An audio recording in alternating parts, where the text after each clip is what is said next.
Hey everyone, welcome to this ReactJS crash course. React is a JavaScript library used to create fancy user interfaces for mobile and desktop applications. It is widely used and is preferred over other frameworks for front-end development. So if you wish to learn web development, then you're in the right place. This video covers all the necessary topics to give you a good understanding of React and some of its basic concepts. So here's a list of things we're going to be covering in the video. First, we'll begin with a quick introduction to React. Then, we'll move ahead with React installation on Windows. Later, we'll cover topics like React components, props, and state. Next, we're going to build an application from scratch. After that, we'll have a look at different JavaScript frameworks like React, Angular, and Vue. We're also going to be covering topics like connecting ReactJS with NodeJs, React with Redux, and we'll see the comparison between React Native and Flutter. And after this, we'll end this extensive session with some interview questions. All of this under 4.5 hours. So let's begin. In today's video, we'll be learning all about ReactJS. So let's jump in and see what's in store for us. So we'll be covering topics on what is React, why React, features of React, React prerequisites, and its industry trends. Let's go ahead and begin with what is React. React is a JavaScript library used to build fast and interactive user interfaces for both web and mobile applications. Now, one thing that makes React extremely powerful is the fact that it's open source. Any user can access its source code, modify it, and enhance it. In a typical model view controller architecture, React defines the view part of the application. It is also responsible for how the app looks and feels. Fun fact, React was built by Jordan Walke, an engineer at Facebook. Now let's go ahead and see how React works in real time. Consider a typical web application, say Instagram. The entire UI of the web page is divided into several components. We have the search component, a profile description component, stories component, and a post list component. These components make the code easier to debug and always remain discrete. Components also make development and maintenance of web applications faster, as multiple developers can work simultaneously on different components of the same web application. Now let's see why React is so popular these days. React helps in creation of dynamic web applications. It also provides performance enhancements. Now there are several performance enhancements like virtual DOM and one-way data binding. We'll learn about these topics a little later in the video. React uses reusable components. Now this helps decrease the development time. React involves unidirectional flow of data. React also has a small learning curve. Compared to other frameworks like Angular, React is much easier to learn. React can also be used for mobile applications. React recently released an extension called React Native that is used for developing mobile applications that are cross-compatible. It also has dedicated tools for easy debugging. Now let's dive in to the features of React. First, let's understand JSX. JSX is a syntax extension to JavaScript. Using JSX, we can add HTML to the JavaScript file. All coding in React is done using JSX. It also helps in making the code easier to understand and debug. Ultimately, JSX is a combination of JavaScript and HTML. Now let's consider a small example. Const simple here is a JavaScript notation. H1 tags indicate HTML. Again, the semicolon indicates JavaScript. Note that the semicolon is not mandatory. However, it's a good practice to include it. Moving on, the next feature is virtual DOM. DOM, which is an acronym for Data Object Model, actually defines how documents are accessed and manipulated in a web page. It represents the entire structure of the web page in the form of a tree.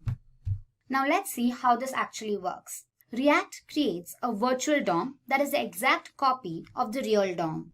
Traditionally, whenever something changes in the web application, all objects in the real DOM are updated. This makes it extremely slow.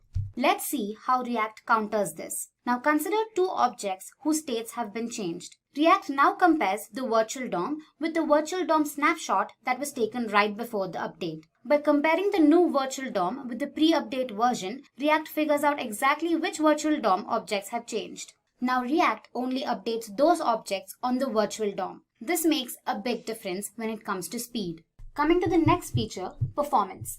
React uses virtual DOM. As discussed earlier, virtual DOM impacts the speed of the web applications. We also took an example of Instagram and learned how multiple components can affect the development time. They help improve performance drastically. The next feature is one-way data binding. This means information flows in only one direction. One-way data binding is specifically used when information is displayed and not updated. Remember that the components of React are functional in nature. That is, they receive information through arguments and pass information via their return values. The next important feature is extensions. React has many extensions that we can use to create full-fledged front-end applications. It provides server-side rendering, which means that the application is rendered on the server rather than in the browser. React Native, which is a React extension, is used for developing mobile applications. There are many other extensions that React provides for every scenario in web development. Now let's look at a few of them. React Native lets you build mobile applications using only JavaScript. A React Native app is a real mobile application and not just a web application running on your mobile devices. Thousands of applications like Facebook, Instagram, Pinterest, Skype use React Native. The next popular React extension is Flux. Flux is the application architecture that Facebook uses. Flux implements a unidirectional flow, which makes it easier to understand what actually is going on. Now let's see how it works. When we trigger an action, the dispatcher will get notified. The dispatcher receives actions and dispatches them to the stores. A store is what holds the data of an application. Stores will register with the application's dispatcher so that they can receive actions. Data from stores is displayed in views. Actions define the internal API of your application. They capture how anything might interact with your application. The last feature of React is debugging. React applications are easy to debug thanks to the large and active developer community. You can practically debug React codes within your browser. Now notice the small React extension icon at the top right corner. This developer tool allows the user to inspect the code and also easily debug it. Moving on, let's learn about the building blocks of React. Components, state, and props are the essential concepts that one should know before implementing React. They are the foundation on which React is built. Now, what exactly are React components? Components are the building blocks of any React application. React divides the user interface into multiple components, wherein each component defines how a particular element is viewed in the application. React components remain discrete and are processed independently. Another feature is reusability. Components can be reused multiple times across the application. This reduces the development time. Consider the following code snippet. A component is implemented as a JavaScript class having some state and a render method. State is the data which we want the component to render. The render method is responsible for how the UI looks and feels to the user. The next concept is state. State of a component is an object that holds some data. This data influences the output of a component. Every time the state of an object changes, the component is re-rendered onto the screen. Now let's see what props are. Props, or short for properties, allow us to pass arguments or data to components. Properties help make components more dynamic. It is important to define all the properties, their types, and their default value. Props are passed to components in a way similar to that of HTML tag attributes. Now consider the following code snippets. This shows exactly how properties are passed to components. Also, detailed illustrations on components, props, and state will be shown in the upcoming videos, so stay tuned for that.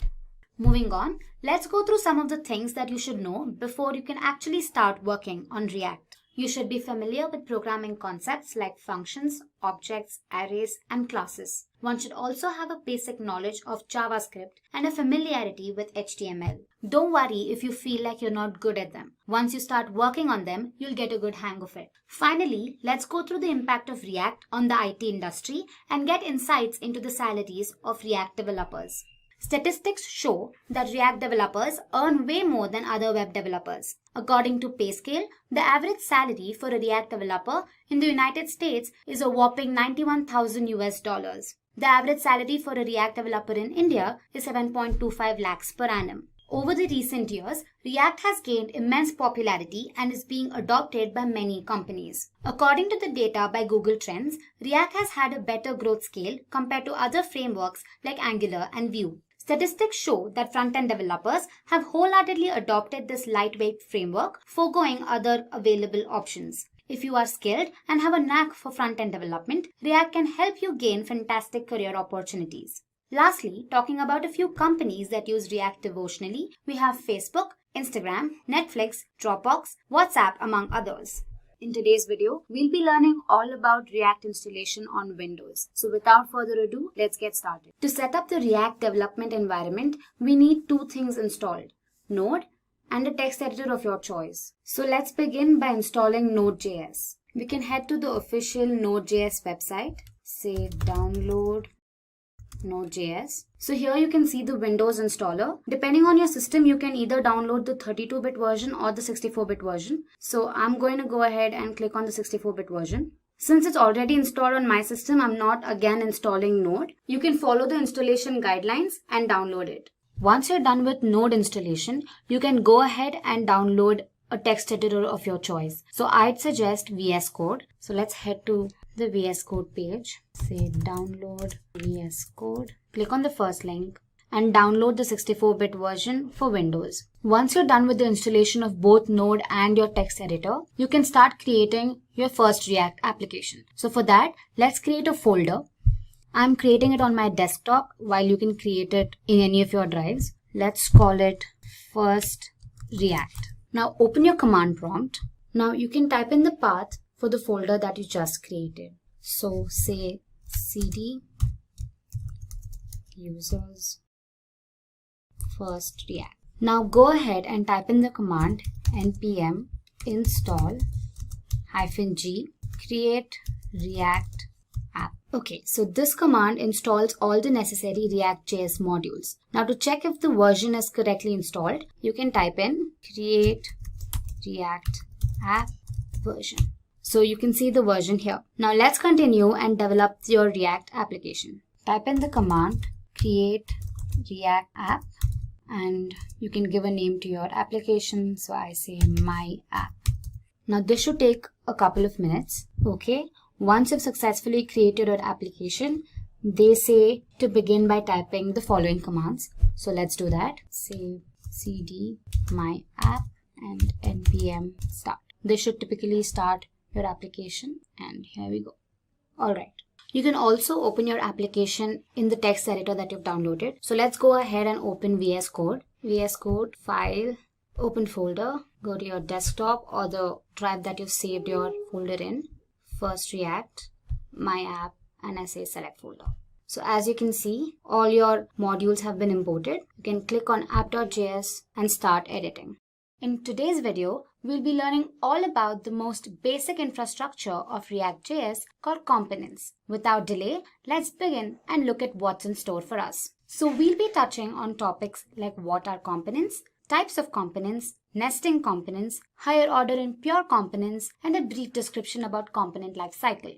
Alright, to begin with, what exactly are components? Components are the building blocks of a React application, wherein each component represents a part of the user interface. Now to make it more understandable, consider the Facebook homepage. The entire UI can be broken down into several elements. Say we have the credentials component, the sign up component, the image component, and the logo component. Notice that each component adds something to how the homepage looks. Alright, reusability is one of the salient features of React components. One component can be reused several times across the application, and this improves the development speed. Components can also be nested. One component can internally consist of several other components. In its minimal form, a component must define a render method that specifies how exactly the application looks and feels. A component can also receive properties from its parent components. Also, you'll get a better understanding of all of these when we start working hands-on, so don't worry. So, moving on, let's look at the different types of components. First, we have the stateless functional components, and then we have the stateful class components. Now, functional components are typical JavaScript functions that return HTML. Now, they can be contained in a .js or a .jsx file. Coming to class components, these are regular ESX classes. However, it's mandatory that they contain a render method that in turn returns HTML. They can also be contained in .js or a .jsx file. Okay then, let's go ahead and build our first React application using components. Alright, so I've opened my text editor, that is VS Code, to build my application. Also, I suggest you watch the React installation on Windows video to help you get started. The video briefly explains how to install Node and how to start building your first React application. In my case, I've opened a folder called React Component Tutorial, and here in my source folder, I have app.js. Now, app.js is the main component that gets rendered to the DOM. Let me show you that. Here in index.js, you pass app.js, which is a component that gets rendered to the React DOM. So app.js consists of several other components that can be nested. So as you can see, app.js is a functional component. And before moving on, let me get rid of all the unnecessary code. So let me delete all of this and return an h1 tag that says hello, welcome to Simplilearn. Let me save it, and if you look at the browser, you'll have hello, welcome to Simplilearn. Now let's go ahead and display another message. Say h1, this video is about components. Alright, let me save it and let me check the browser. It gives you an error. So JSX uses a conventional rule which states that all HTML tags have to be enclosed within a div tag. So for example, I say div and I enclose it. So let me save and check my browser again. Here you go. So multiple HTML tags have to be enclosed within the div tag. Moving on, let's create a first functional component. To do that, I'll first create a folder in my source folder, say components. Within that, I'll create a file, say functional component.js. Alright, so the first thing we have to do is import React. So I say import React from React. The general syntax for a functional component involves the keyword function and say functional component. Now you say return an h1 tag, or I've already used h1 tags, so I'll say paragraph and I say this is a functional component. Alright. Before explaining to you how these components are exported and imported, let me show you the general syntax for a class component. So I create another file, say class component.js. I again import React from React. The general notation is using the class keyword followed by the name of the class extending from the base class React.component. So going ahead, I say class component extends React.component. Now the key feature of a class component is the usage of a render method. So I say render, within braces I say return a paragraph tag saying this is the class component. Alright. So moving on, let's see how these components can be nested into the main component, that is app.js. Components can be nested into the main component using import and export keywords. So as the name suggests, export feature is used to export a particular file or a module, and import is used to import a particular file or a module into the current existing module. So we have two different types of exports. You have default export and just export or named export. So a default export is used to export just one object, be it a function, a class, a variable, from the file, and there can only be one default export per file. And when you're importing it, you can specify the address and use the word import before it. So let me show you how it works. Let's go back to our editor and then functional component. And here I say export default and the name of the functional component, that is functional com. So let me save this, and going back to my app.js, I say import name of the functional component, that is functional com from, and I pass the path, this components / functional component. Also, let me get rid of these unnecessary files here. Now let's define functional component in our app.js component. So here I say functional com. Let's compile it and check our browser. Here it says this is our functional component. Moving on to my class component, it's the same syntax here as well. I say export default name of my component, and in my app.js I import it. Import class comp from the path, and again I'll have to define it in my return method. I say, so let me compile it and check my browser. It says this is the class component. One unique feature of default export is that I can rename the file while I'm importing it. So for example, I can rename it as say FC, and while I'm defining it, I'll have to make sure I use the same naming conventions. So I say FC again. And when I check it, it says this is the functional component. There's literally no difference. The next type of export is the named export or just export. So a named export can be used to export multiple objects, be it functions, class, etc. from a file. Now there can be several named exports from a single file. One hack is that while you're importing, it cannot be renamed. So let me show you how this works. Okay, so let's create another class in our class component. So I'll just copy paste this. Let me give it another name, say class comp1. And the message that I want to display is, hey, I'm another class. All right. So when I'm exporting it, I don't want default. So let me take it off and say export here. All right.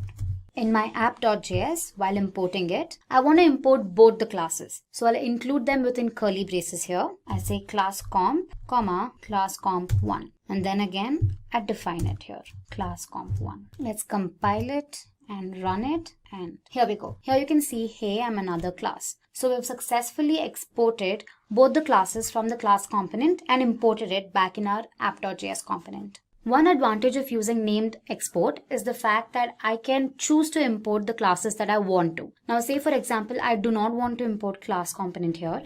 So let me take it off, and here, let me comment this. Now let's compile and see. Hey, I'm another class. The second class got imported while the first class that was defined earlier is not imported here. Alright, so next up we have higher order and pure components. Now I won't get into the nitty-gritties of it because they're advanced topics, but to give you a brief insight, higher order components are basically functions that take in a component and return a new component. The whole ideology behind higher order components is to facilitate the reusability of component logic. Okay, so let's see how this works. Let's go back to our code editor. Let's create a component in our components folder. Let's call the component click.js.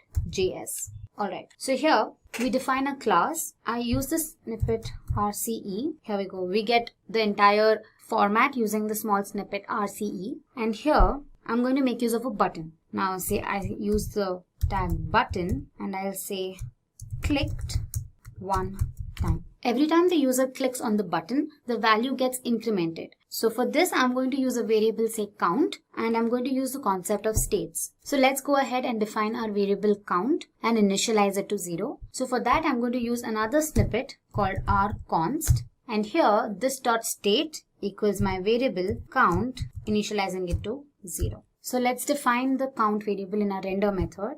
So I say const count equals this dot state. So every time we click on the button, the count value has to get incremented, right? So we make use of an event called onClick equals this dot update click.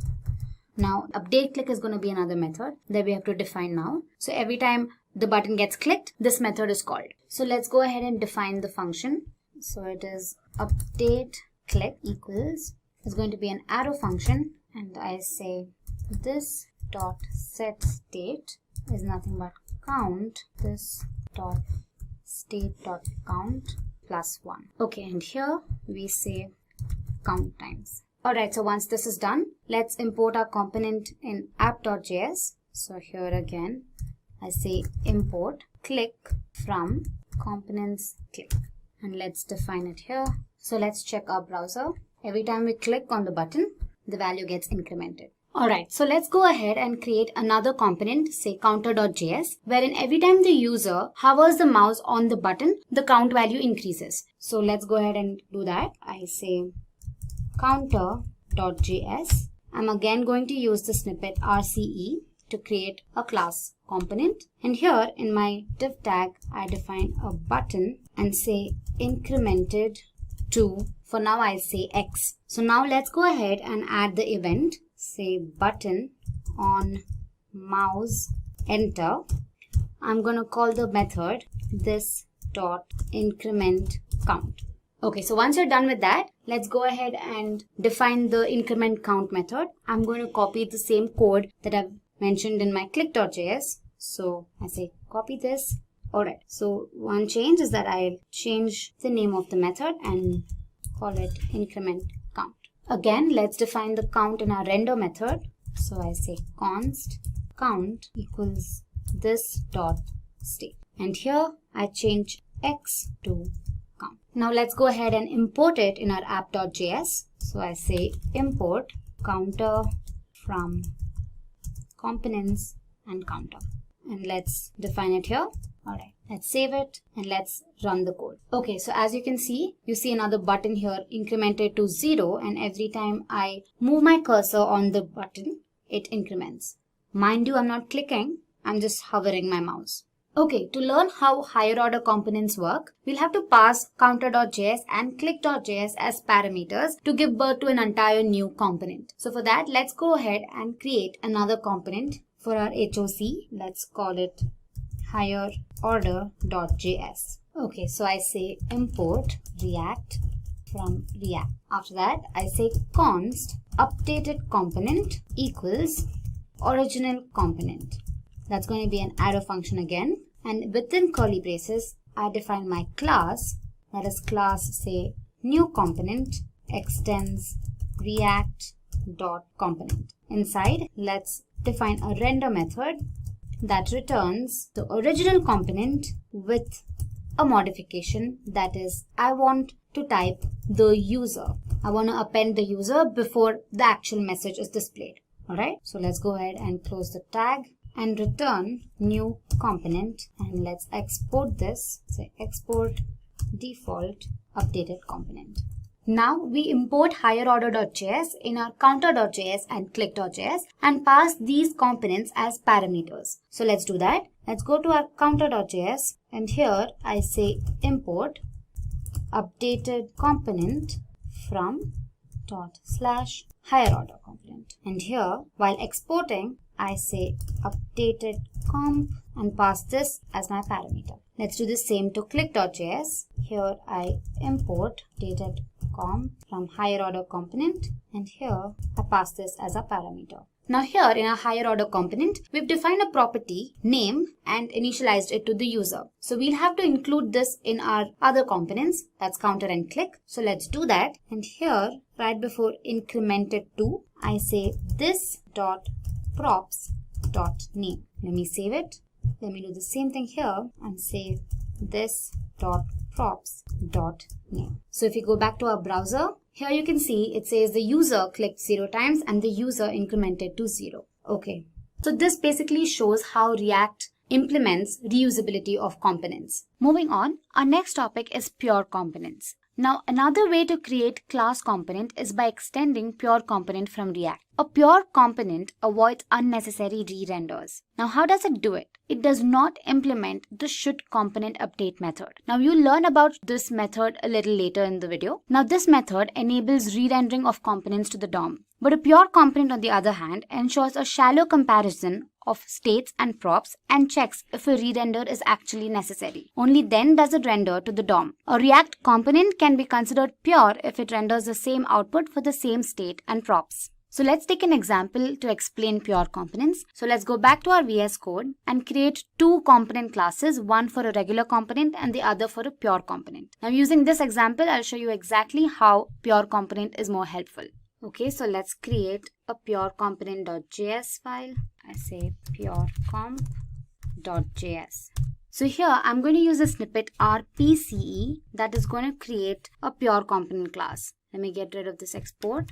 And here in my div tag, I'll display the text, say I'm the pure component. Alright, now let's go ahead and create a regular component. I may call it regular component.js. And here I'm going to use the snippet RCE, and the message that I'd want to display is I'm the regular component. So to draw a comparison between the regular component and the pure component, let's create a parent component for the two. So let me create one here. I'll call it parent component.js, and this is again going to be a regular class component. And here I display the message I'm the parent component. To change the state of the component, we're going to make use of a constructor. So let's use the snippet rconst, and here let me create name. You can give anything, and I say Simplilearn. Now we make use of the component didMount LifeCycle method to set a time interval. Now don't worry about this, we're going to learn about it a little later in the video. So moving ahead, I'm going to make use of the method and say component didMount, and here I say set interval. And the first argument is going to be an arrow function, and the second will be the time interval. and I'm going to be setting it to 3 seconds. Now within the arrow function, I'll make use of the setState function to set the state of my property. However, I do not change the name. I keep it Simplilearn itself. Moving on, let's import pure component and the regular component into our parent component and then pass name as a property. So to do that, first import pure comp from pure component, and then I say import regular comp from regular comp.js. And here, let's say regular comp name equals this dot state dot name, and I say pure component name equals this dot state dot name.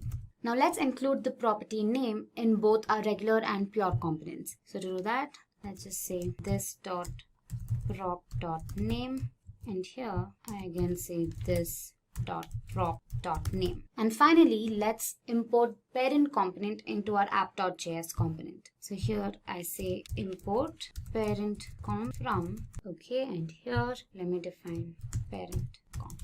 So now if you look at the browser, we have I'm the parent, I'm regular component Simplilearn, and I'm the pure component Simplilearn. We've got the result as expected.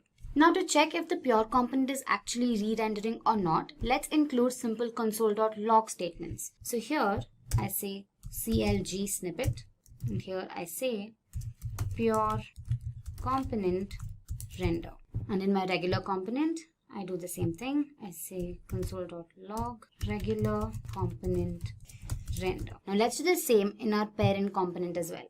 Here I say parent component render. Alright, so let's go back to our browser and inspect it in our console.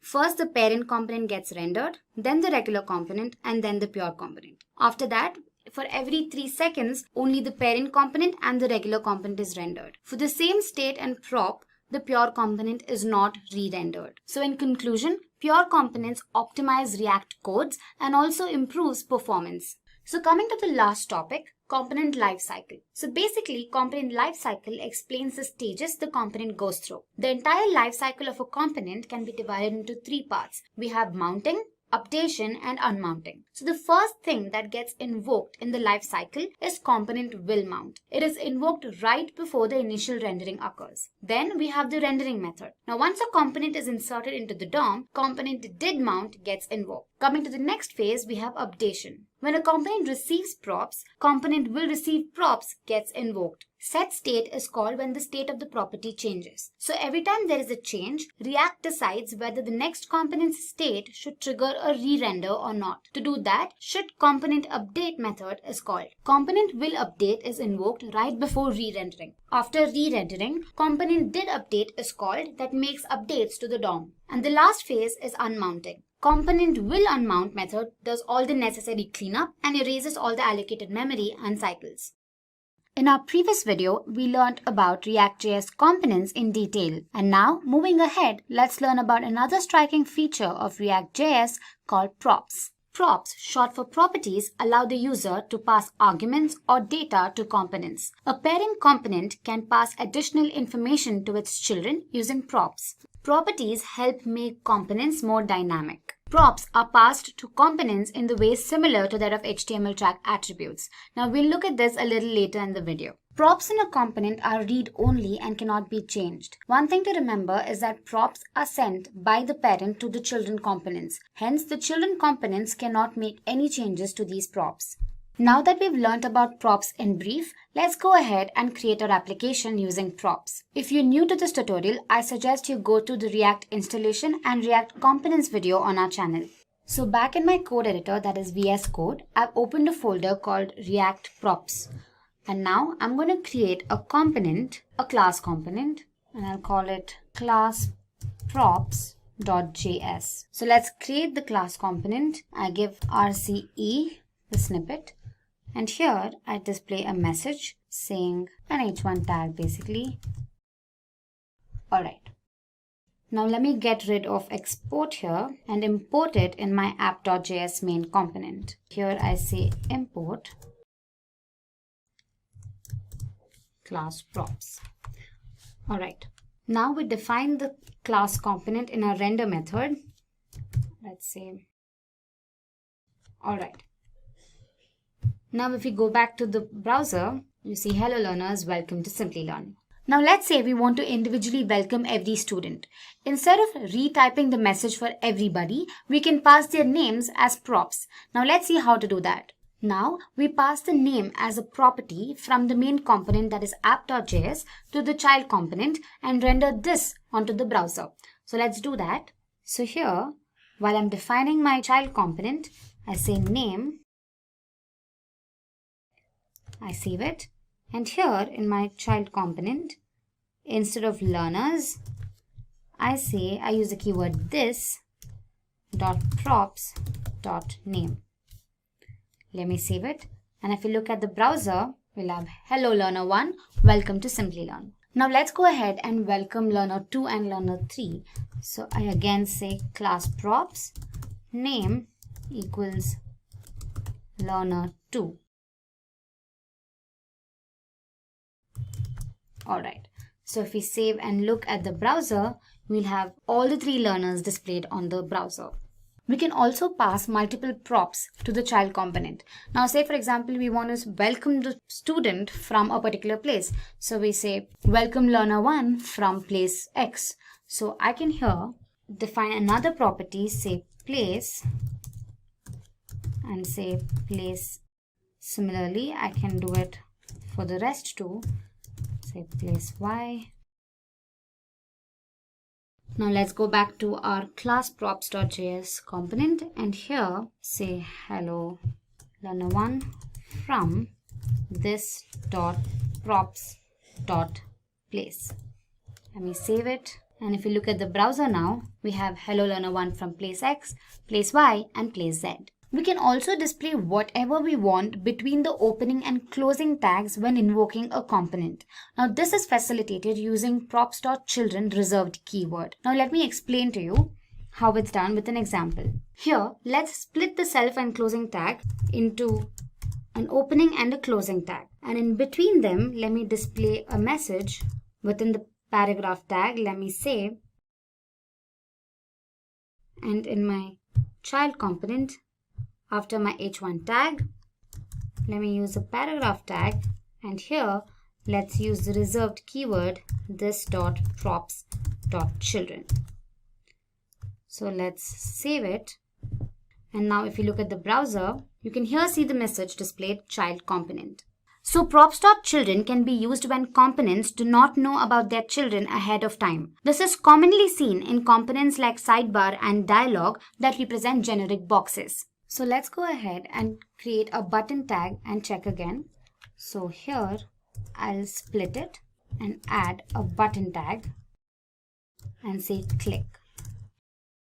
And let's check our browser. Here we go.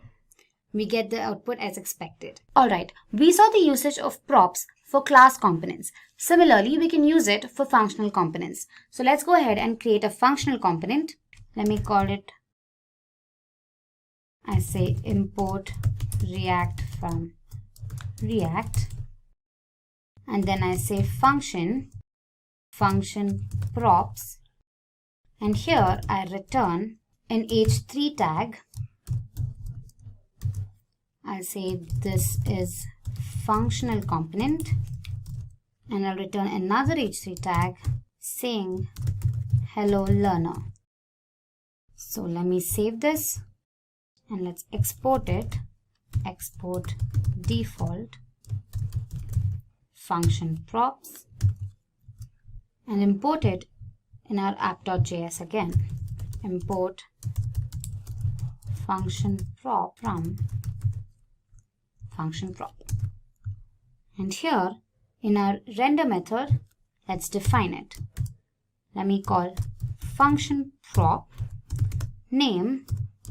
Let me give learner 4 and place say A. Let me close it, and back in our functional component, instead of learner, I say props dot name. Let me save it. Now if you look at our browser, it gives us an error. It says props is not defined. So let's go back to our code editor and pass props here to our functional component. Also, let me define hello props.name from props.place. Let me enclose it within the div tag here. Let me save it. And now if you look at our browser, here we go. We get the output as expected. So let's begin and learn what exactly is a state in React. Typically, a state is an object that stores the values of properties belonging to a component. Now, these values can change over a period of time either via user interactions or network changes. And the state helps facilitate this functionality. Every time the state changes, React re-renders the component to the browser. The state is initialized in the constructor. A state can also store multiple properties. A method called setState is used to update the value of the state object. Now this function performs a shallow merge on the new and the previous state. Conventionally, a shallow merge ensures that the previous state values are overwritten by the new state values. Moving on, in our previous video, we learnt about props. And although props and state dictate and control the behavior of a component, they have significant differences. So let's go ahead and draw a comparison between the two. Firstly, props in a component are used to pass data and event handlers to its children, while state on the other hand is used to store the data that has to be rendered on the web page. Props are immutable. Once set by the parent, they cannot be changed. State holds volatile data and can be changed over time. Props can be used in functional and class components, while state is restricted to class components. Props are set by the parent component, while a state is generally updated by event handlers. Now that we've learned all about state, let's go ahead and build an application to see the working of state. Alright, so in my code editor, that is VS Code, I've created my application, say state, and here in my source folder, I have my app.js file. Now here, I'm going to get rid of all the unnecessary code that I'm not going to be using. Also, I suggest you go through the React installation on Windows video to help you get started with creating your first application. So let's create our class component, say class app extends react.component. Inside, I have a render method that returns an HTML tag. Let's display a message, welcome. Let's follow the JSX conventions and enclose all the HTML tags within the div tag. So I say div class name equals app. We also have to import the app.css file, import app.css. And so we save it, and if you look at the browser, we have welcome. Now let's beautify our code. To do that, let's add some styling. So here in my app.js class component, I say styles equals, and I say font style, and I set it to say bold, and I say color, say teal. And here in my h1 tag, I say style equals this dot styles. So let me save it. And if you look at the browser now, we have welcome in teal and it's bold. Now let's go ahead and create a class component to understand state. So first I create a folder and I call it components. And inside this folder, I create a class component and I call it new comp.js. And I use the snippet RCE to create the class component. To give you an insight into what we're doing today, we'll display a message asking the user to subscribe to Simplilearn. Once the user clicks on the subscribe button, we instruct them to click on the bell icon. And finally, we display a thank you message. Now to do all of this, we're going to make use of state. And as mentioned earlier, we initialize the state object in a constructor. So let's use the snippet rconst to create our constructor. Now in the state object, we initialize a property, let's call it message, and we display a message saying subscribe to Simplilearn. Let's save it. And here in our render method, let's say class name equals app, and let's create an h3 tag, and within the tag, I display the message. So I say this dot state dot message. Let's save it, and now let's import it in our app.js component. So I get rid of export here, and here I say import new comp from components and new comp, and let's define it here and say new. So we save it and look at the browser, it says subscribe to Simplilearn. Alright, Again, to make our code look more presentable, let's add in styles. So I'll just copy the same styles that I've added here and I paste them here. And instead of bold, I make it italic. And I change the color to say purple. And again, in my h3 tag, I define style and initialize it to this.styles. So let me save it. And now if you look at the browser, it's in italic and it's in purple. Okay. So moving ahead, let's create a button that reads subscribe, and once the user clicks on it, the button should read subscribed, and the message displayed above should instruct the user to click on the bell icon. To do that, let's first create a button. The message that I want the button to read is subscribe. However, this message gets changed once the user clicks on the button. So instead of explicitly mentioning subscribe here, I create a prop. I say sub and I say subscribe here. And back in my render method, I say this.state.sub. So let's save it. And if you look at the browser now, you have a button which displays a message subscribe. Now once the user clicks on the button, the message displayed should change to click on the bell icon to never miss an update. So let's create an event handler for that. So here, button on click, I call another method and let's call the method button change. Okay, so this method should update the state and change the message and sub values. To do that, we make use of a setState method. Now a state can be updated in response to event handlers, server responses or prop changes. Now all the updation can be done using the setState method. Now this is the general syntax used by the method. We'll however look at this further in the demo. Now the setState method conventionally enqueues all the updates made to the component state and instructs React to re-render the component and its children with the updated state. Now let's go back to our code editor and look at the working of this method. Now here I define the arrow function, button change. If you are not familiar with arrow functions, I suggest you read up on them. And this is the general syntax. And here I say this.setState. And inside I change my message to hit the bell icon to never miss an update. And my sub value changes to subscribed. Let's save this. And now if you look at the browser, when we click on the subscribe button, the message changes to hit the bell icon to never miss an update. So moving ahead, let's use a bell icon so that the user can click on it. Once he clicks on the image changes and a thank you message appears on the screen. So for that, I have two images. I have bell A and bell B. So I drag and drop both the images in my components folder. Alright. Now let's import these images into our new comp.js file. Here I say import bell A from bell A.png, and again I say import bell B from bell B.png. Alright, let me save it. To display the image on the screen, we make use of the image tag. Now this tag has two attributes. One is the source attribute that specifies the URL, and the other is the alt attribute that specifies an alternate text for the image. So here in my component, I make use of a paragraph tag that will help display the image in the next line, and then I use the image tag.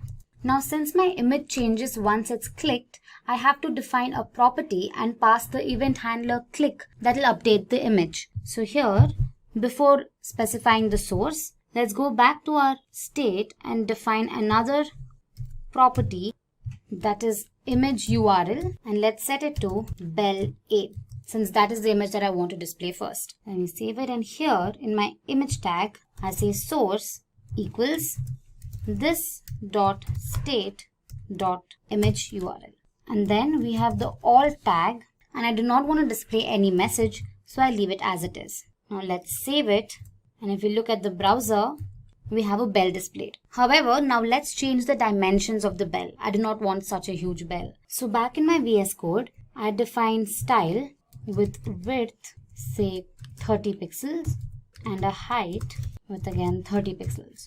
Let me save this. And now if you look at the browser, we have a smaller icon. So once the user clicks on this image, the image changes and the message displayed here gets updated. To do that, we'll have to define an event. So let's go back to our VS Code, and here in my image tag, let's say on click, I define a method, say this dot image change. And now we define this method here. I say image change. I make use of an arrow function again. And again, I use the setState method. I update the image. So I say image URL is now set to bell B. And the message is updated to thank you, happy learning. So let's save this now. And if we look at the browser, we see the image, and once clicked on it, the image gets updated and the message changes. So finally, let me refresh the browser once and show the full execution. Let me refresh. Following the instructions, let's click on the subscribe button. And now it says hit the bell icon, and once I do that, the image updates and the message changes. So let's start with creating a simple demo on ReactJS, and we are going to create a simple application that will connect to an online music streaming service called Spotify, and we will call our application Music App. So let's get started. The first step is to first get the NodeJs platform and server installed. To do that, let me go to Google and let's just type NodeJs, and here is the website nodejs.org. There are two versions available, the LTS, which is the stable version, and the current. We'll prefer the stable, so we'll click on that, and you can see we have an option which is called save file. The moment this file is saved to the disk, we just need to double click on it and keep clicking on the next button to get it installed on our system. And we also have a documentation available here, so which explains most of the features of the Node platform. And there are binaries available for different OSs, Mac, Windows, etc. So you can select the right bitness, 32-bit, 64-bit, and the right OS, and then go ahead and download the specific version that suits your platform. And you can see here that there are different, there are also help files available that will allow you to go through the installation documents for Node.js installation on Linux, etc. So to start with, I'm opening up the command prompt, and here is where we're going to call the Node Package Manager. Using the Node Package Manager, which is pre-installed with your standard Node.js installation, we will initialize our React application. So we would say react-app, and we want to now go and create an application called Music App in this folder. So as a prerequisite for the demo, all we need to do is install Node.js from nodejs.org, the official website. Just download it and install it, and that's when you open the command prompt, you fire npm, which stands for Node Package Manager, init for initialize. React-app is a standard keyword to initialize and create a skeletal structure of a ReactJS application, and the name of the app is Music App. So we'll hit enter, we'll give this some time, and you can see it's started downloading the core ReactJS libraries, and it is attempting to create our application. So it's installing all the prerequisite packages and scripts that are required to initialize and create a new ReactJS application called Music App. Now once this application is created, all we would require is an online editor. So you could use an offline or an on-premise editor as well. So any editor of your choice, it could be Atom or Sublime Text or WebStorm. And for this demo, we're going to use Visual Studio Code, which is a free editor available by Microsoft, and you can just Google for Visual Studio Code. Again, this is not Visual Studio Professional Edition, etc. that we use for building our C# or MVC based applications. This is a lightweight editor for building JavaScript based full applications. So while this installs, let's go and take a look at Visual Studio Code. So this is the Visual Studio Code editor, and this is the editor that we've installed directly, downloaded from visualstudiocode.com and installed it. And all we need to do is open up this folder that would be created with all the prerequisite files in it. We just say file open folder, and we would open that folder within our Visual Studio Code editor. So we'll give it a while until that application gets generated, and once it's created, we will again implement the component based design and architecture and the data flow between the components. And we'll also look at connecting to a live data source, which is a JSON set of characters that we would consume, which is a RESTful service. The set of music tracks exposed as a RESTful API endpoint by Spotify, which is a premium streaming service. We will connect to that, and we will look at accessing some of the music tracks on that website. Okay, so we've got the application created here. So let's minimize this, and we'll open up our editor. All we've got to say is file and open folder, and let me go to the ReactJS demo folder. So this is the music app that got created, and that's exactly what we're going to open up here. So we'll navigate to that folder. It's called music app. We'll select it and have it opened in our application. So you can see here we've got a node modules folder. This has all of the pre-installed packages that make up the ReactJS library. We've got a folder called public, which will have the index.html file. That's the root file that will launch. So this is the single page application that we typically create in React. You have a single page on which we're going to load multiple components. So that's the index.html, and then we could go and create our folder structure. Currently, if I open the source folder, we can see a single app.js file, and that basically is the file that has the source code in JavaScript for a single component, which we are interested in adding on to our page as of now. So we just have one component, which is the default root component. That's the app component, and it has its corresponding CSS file.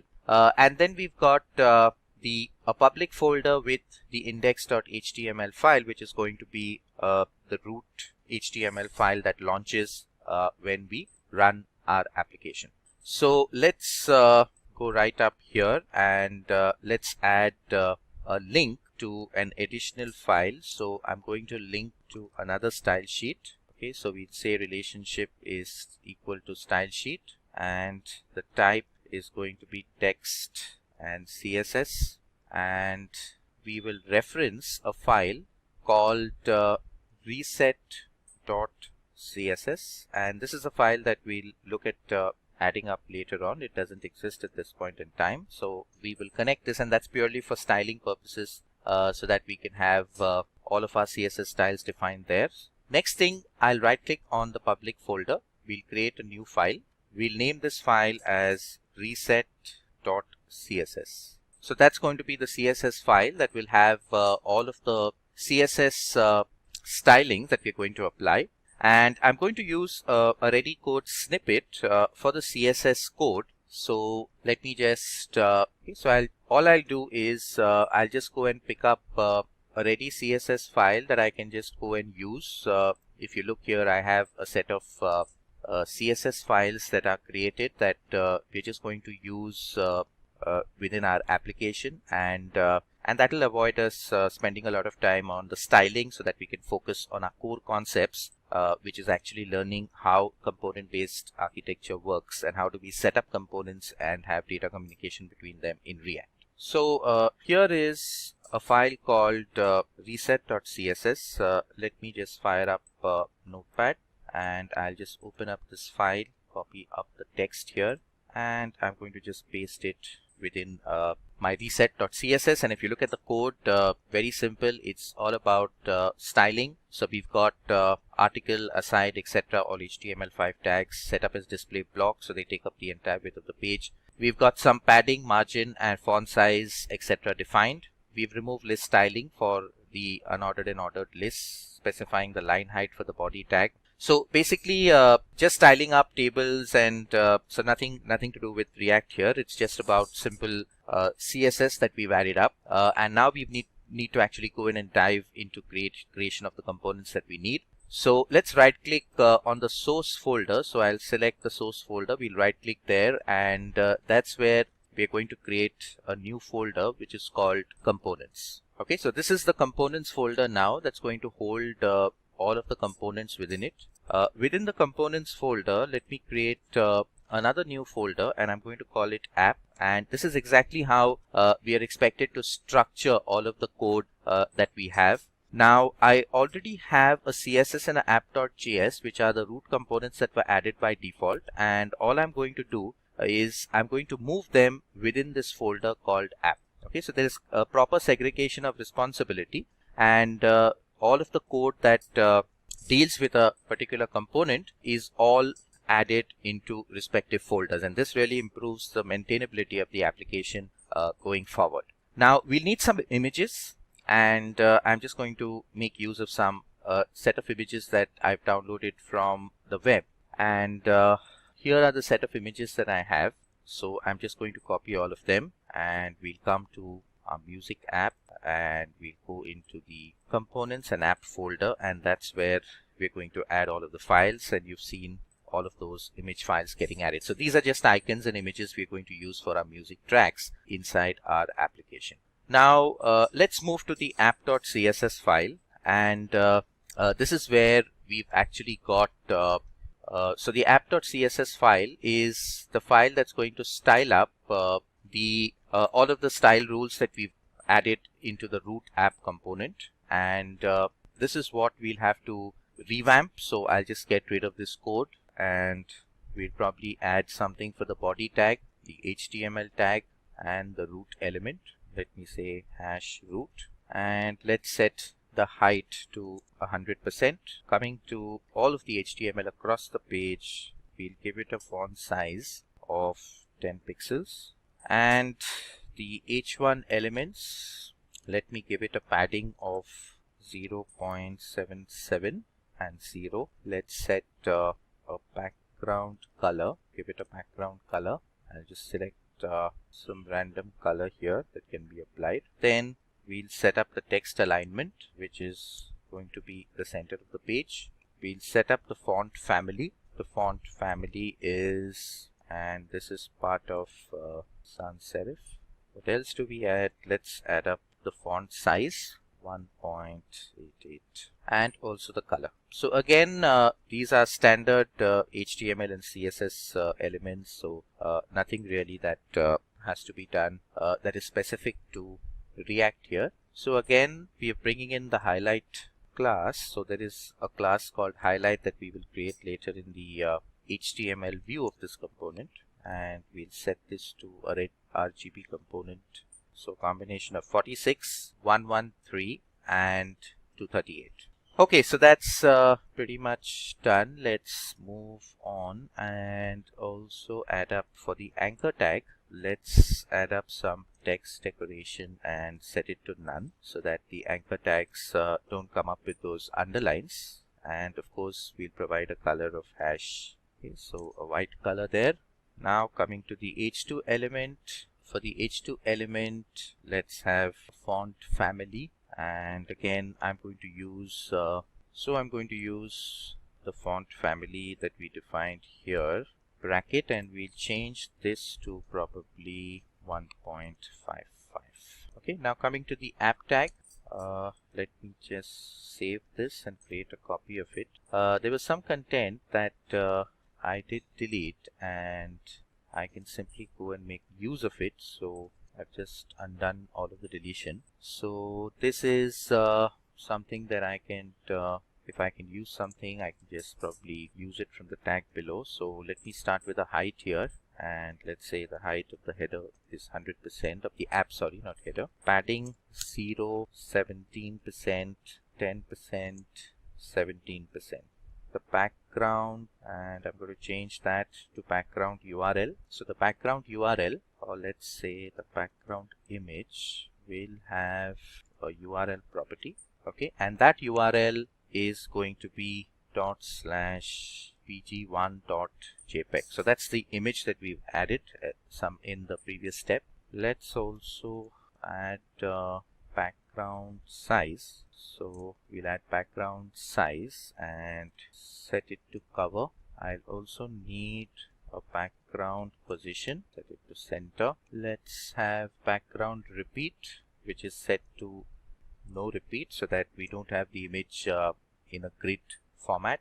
And then I would need this, so get rid of it. Let's take up the font family. We'll maintain the same font family. Let's use font weight. The font weight is going to be 500, and the color is going to be hash, so that's a white color. Then we come to .app.playlist. So that's going to be another class that we are going to use, but app-playlist is what we're going to name it. And let me say that the display should be flexible display, and we will justify the content to leave spaces in between. Alright, so that finishes that bit, and now let's write up a media query for the responsiveness of this page. So this is media for only screen, and max width is going to be 1020 pixels. Okay, and the class name that we'll provide later is obviously app playlist. So for this screen size, we would align all the items to the center, and we change the flex direction. Okay, so we seem to be good with the CSS for the app as of now, and that's the app.css that we created. Let me save everything. Okay, let's check for any kind of additional. So all free of errors, no errors now. Things are good in the app CSS, and it's time to move to the next step of building this application. Now we'll have to go and add up the code for the app.js file. So let's dive into the app.js file, and this is where we will actually need to go and add all of the code that is required for the app component. So all the code that's relevant to the app component, we are going to add up inside this specific component itself, which is going to be obviously the app.js file. So we have skeletal code which is importing the React library, and let me get rid of the basic sample logo. We'll have app.css that's getting imported here. Besides that, a lot of other files that we'll have to get in. So let me import playlist, and these are the components that we'll create as we go forward, and we are going to get this from the playlist folder, and the file is going to be called playlist, so we'll add that. Then we'll have to go and also import search bar. So what we're basically doing is we're going to split this app into different components. There's going to be one component that manages the playlist of all the tracks. One component will act as the search bar. So that's the search bar component that we're going to add. So searching for tracks will be managed by this. We'll have another component that we'll create that will get imported into the root app component, which is search results. So this is going to display the record set with the set of results as an outcome of the search criteria. So search results / search results. And finally, we'll go and import Spotify. That's the Spotify service from. So we'll create a utility folder which will hold the code that connects us to Spotify. So that's what we are adding up next. So all of the imports are done. One component that manages the search bar. So that's search bar, search results. Let me correct the spellings there. That's search results, that's Spotify, and playlist. So that's done. Now let's move on to the class that we're going to create here. So let's create a class app that goes and extends React.component. So that's going to be a ReactJS component. So that's a constructor. We discussed about props or properties and state management, and that's what we are implementing. We are using the super keyword as a best practice so that all the properties are initialized in the constructor, and also we pass the values up the chain to the super class, which is the root component class.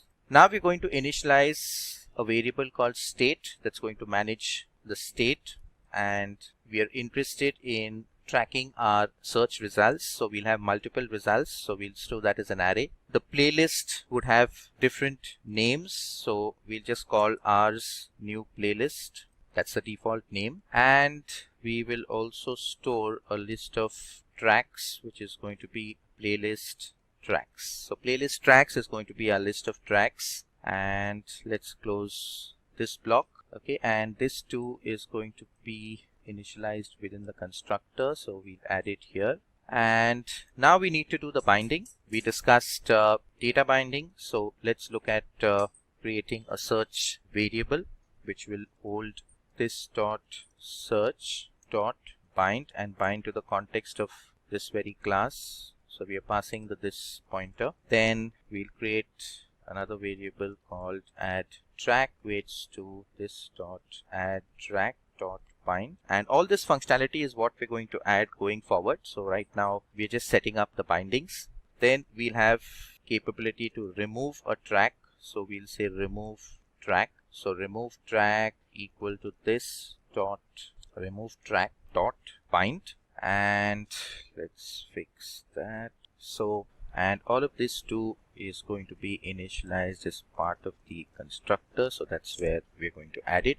Then we'll need to update the playlist name. So we'll need functionality that will help us to update the name of the playlist. So functionality that helps us to update the playlist name. So this dot update playlist name is equal to this dot update playlist name dot bind, and this is the pointer that we'll pass.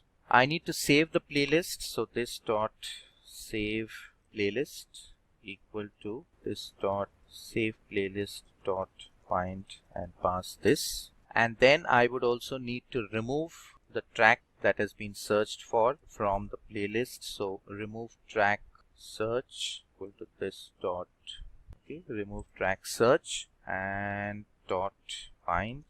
And finally, one last function that executes all of these, which probably will bind to this context. So all the declarations are done in the constructor. Now we need to provide the definitions for all the methods that we actually have added here. So let me select this, tab inside, and let's start with the search function. So we'll define the search first. It takes some variable value that it searches on, and then I'm going to say Spotify dot search. I'm going to search for term dot then, and that's an observable. So the moment the search returns a value, it's going to call this callback function, and that's when we want to set the state, and we're going to set the state for search results to whatever is passed by the system. So the search results are going to be returned as a callback, and that's what we'll store as an updated state. Now coming to the add track method. So let's scroll up and we'll say add track, and this will take the track to be added. Let's declare a temporary variable called tracks equal to this dot the current state of all the tracks that are there in the playlist. Now if tracks dot find, I'm going to call the find method. So if we are able to find, which means that the track is already there in the playlist, then we would not want to add it. If it's not there in the playlist, that's when we would want to go and add it. The triple equal to is an equality operator that will check for both a value match and a match on the data type as well. Okay, so if the track is already saved, do nothing. If the track is not saved, just track the track ID, because that is the track that will have to be added.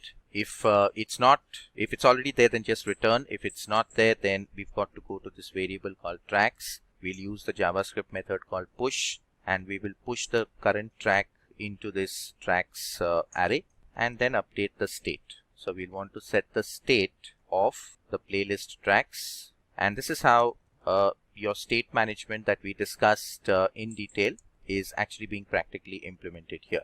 Okay, so the track has been added.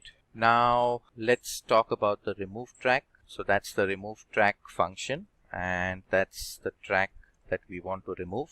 So let's let tracks equal to this dot state dot playlist tracks. Those are the set of current tracks that we have, and let track search, another temporary variable, equal to this dot the current state of the search results. Then let's take the tracks array equal to tracks dot filter. So filter is a JavaScript function that will again allow you to remove a certain value. Create a temporary variable called current track, use the lambda operator, and if the current track dot id is not equal to the track dot id, which means this particular track is not there in the list. Okay, so you need to remove that, and again I have a method called as unshift, which will actually get rid of the track in the array. And then we've got to, so we'll search whether that track is existing in the tracks array. If it is, then we simply want to remove it. If not, we do nothing. So we set the state. We need to update the state of the playlist because a track has been removed. So the playlist tracks will have to be updated with this tracks array. Okay, then we go for remove track search. That's the next method. That also will take a track as a parameter. Okay, here we are going to say let tracks, which is another temporary variable. We'll give it the current state of search results, and then we are going to say tracks equal to tracks dot filter current track dot id not be equal to the track dot id. And then this is where we would want to say this dot set state, and we'll pick up search results, and let's go and assign that to track. So that's the updated set of tracks after making that change. Let's remove this and correct it. Okay, so that's fine. So the remove track is now, the remove track and the remove track search is now in place. Let's add the do these functions, which actually again takes track as a parameter. And here we'll say this dot add track. Okay, so it adds the track and then it removes the track from the search criteria. So the search component, which is managing searching of the tracks, that will go and remove it from there after adding the new track. So that's a combined operation we want to execute.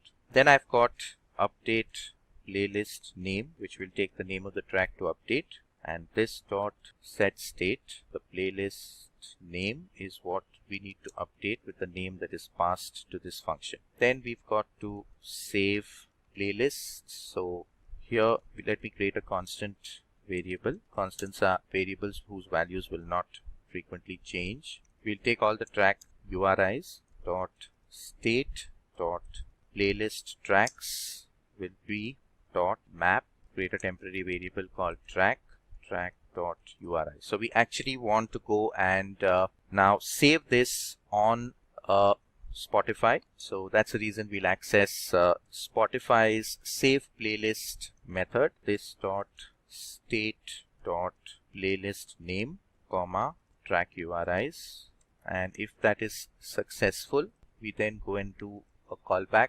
So that's the callback anonymous function where we're going to say this dot set date, and the playlist name that we want to create on Spotify will be called new playlist. So that's the custom name that I want to provide, and the playlist tracks, define that. This closes here.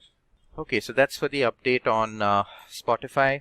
Now here is where the render method is going to return the HTML. Now this HTML is the view, and React simplifies this by having the JavaScript and the HTML in the same file, so you can actually go and access the variables you've declared in the script directly in your HTML view and synchronize and bind the data together. So it helps from a maintainability perspective. So even though everything is in the same file, it's well classified and differentiated into different code blocks. So we'll add the anchor tag and we'll say href is HTTP localhost. So that's the default server port on which this application will run. Okay, and we want to give it a custom URL name of musicophile. So the h1 terminates. We'll then say div class name equal to app. Within that, this is how we're going to inject our search bar. That's going to be the search bar component injected here, and on search, so that's the custom event, we will call a method called search. So on search, we bind to a method called this dot search. Then we'll open up another div. Here we'll have class name equal to app dash playlist, and if you remember, that's exactly the CSS class name that we referred to in the CSS file.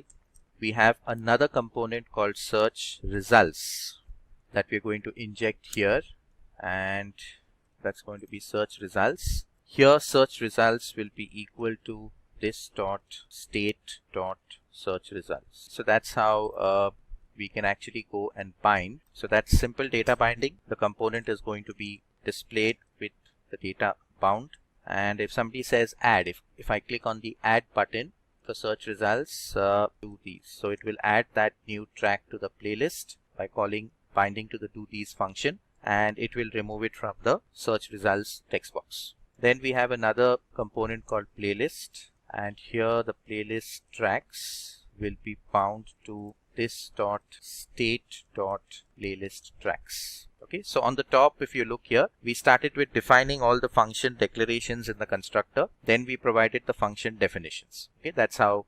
And this that we passed refers to the context of the current component itself. So whatever you put into the app component or into the respective component, those values will be then passed out here to these individual functions. Okay, so that's with the playlist. Couple of things we'll have to do is, if somebody changes the name of the track, so on name change is going to be another custom event where we'll have to call this dot update playlist name. And we also have remove functionality. So to remove a track, we would say equal to this dot remove track on save equal to this dot save playlist. Okay, so that's done, and we close this. So we seem to be pretty much on track. The export app will make this all of these functions accessible across other components. It's very similar to the public access specifiers, etc., that you provide in other programming languages. So that's done. We've created our app component.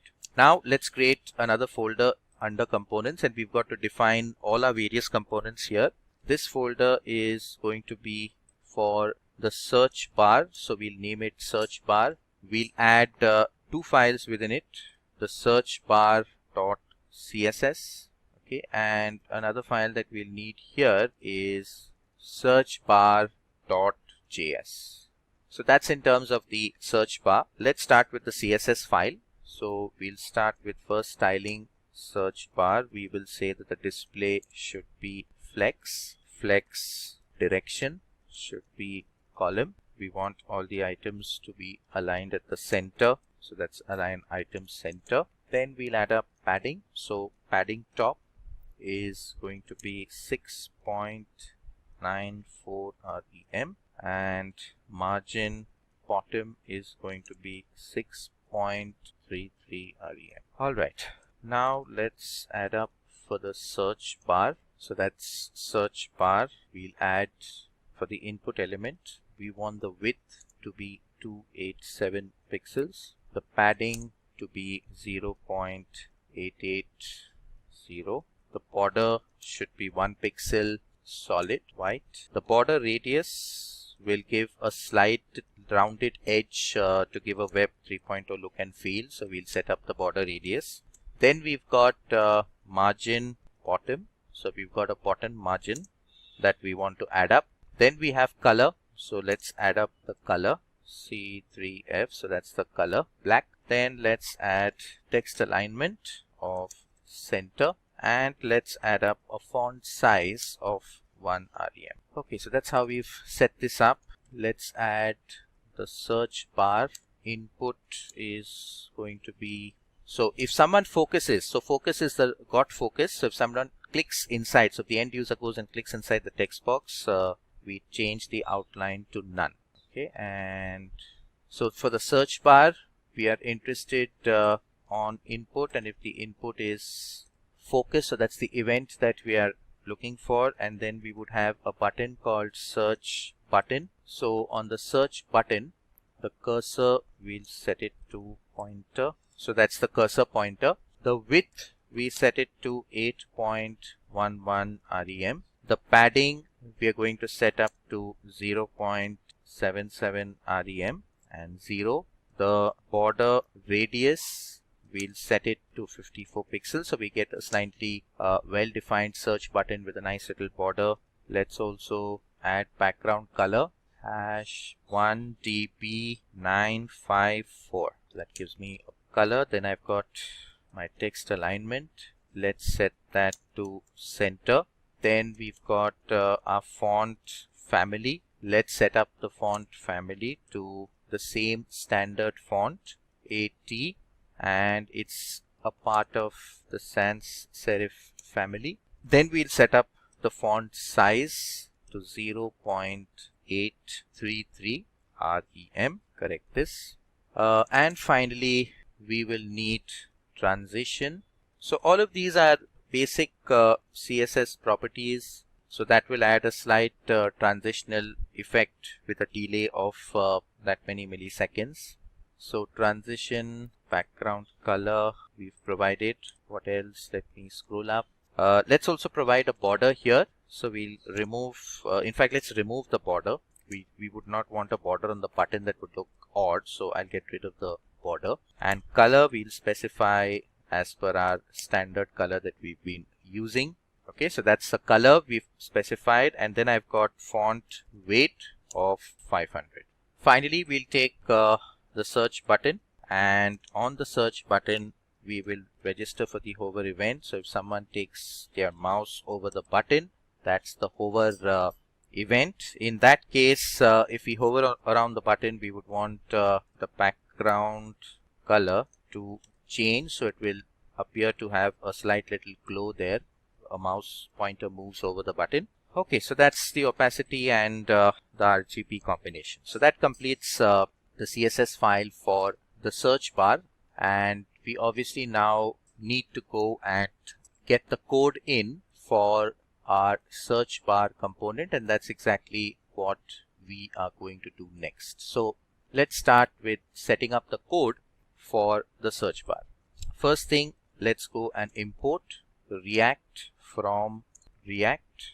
Next thing we would want to do is import the search bar dot CSS file. Then we define our class called search bar, which extends React dot component. We define our constructor, and we go and pass these parameters to the base class. We also define the state. We'll just need one variable here, which is the term to search for in the search bar. And then let's say this dot, we'll define a function called handle term change, which is going to be equal to this dot handle term change dot find. So that's going to be the first function. Then a function that will do the searching for us, which is this dot search. So that's the search function, and we'll have it bind to this.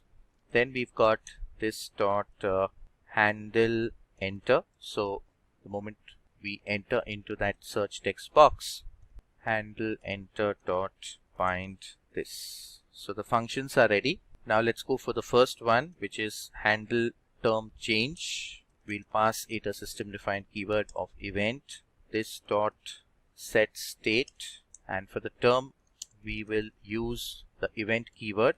We will get the value that is there inside that text box the moment the search term the user has entered changes. So the search criteria changes, we trap the updated value. Then in the search function, we will update the local property props.on search. Okay, so we'll access the on search and pass it the updated term, and then we got the handle enter, on which we're also going to pass the system defined event keyword. So if there's any data flowing along with the event, we're interested in it. In this case, the data is the key code that the user is pressing, and if it is 13, that indicates that's the ASCII key code for the enter button. So if the enter is hit, then the user is completed entering the search criteria and we need to start searching. And that's where we write our render method that's going to render the HTML view, and we return the complete view here. So that's the view now that we want to return. Let's say div class name equal to search bar. Then on the input text box, we will use placeholder equal to enter song, album, or artist that you want to search for. On change, on the on change event, the moment the term changes, we connect that to handle term change. We already have a function that manages that. And the moment keys are pressed and released, so on key up is where we would want to connect to this dot handle enter. Okay, and this is brace bracket that I'll have to put up here. So in the render function, we're going to return a value. I shouldn't forget to export the search bar. Okay, so that's what I want to export. So we've exported that. Okay, so at the end of this, what we've done is we've written our render method. We've written our div tag. Here is where we'll go and close the div tag.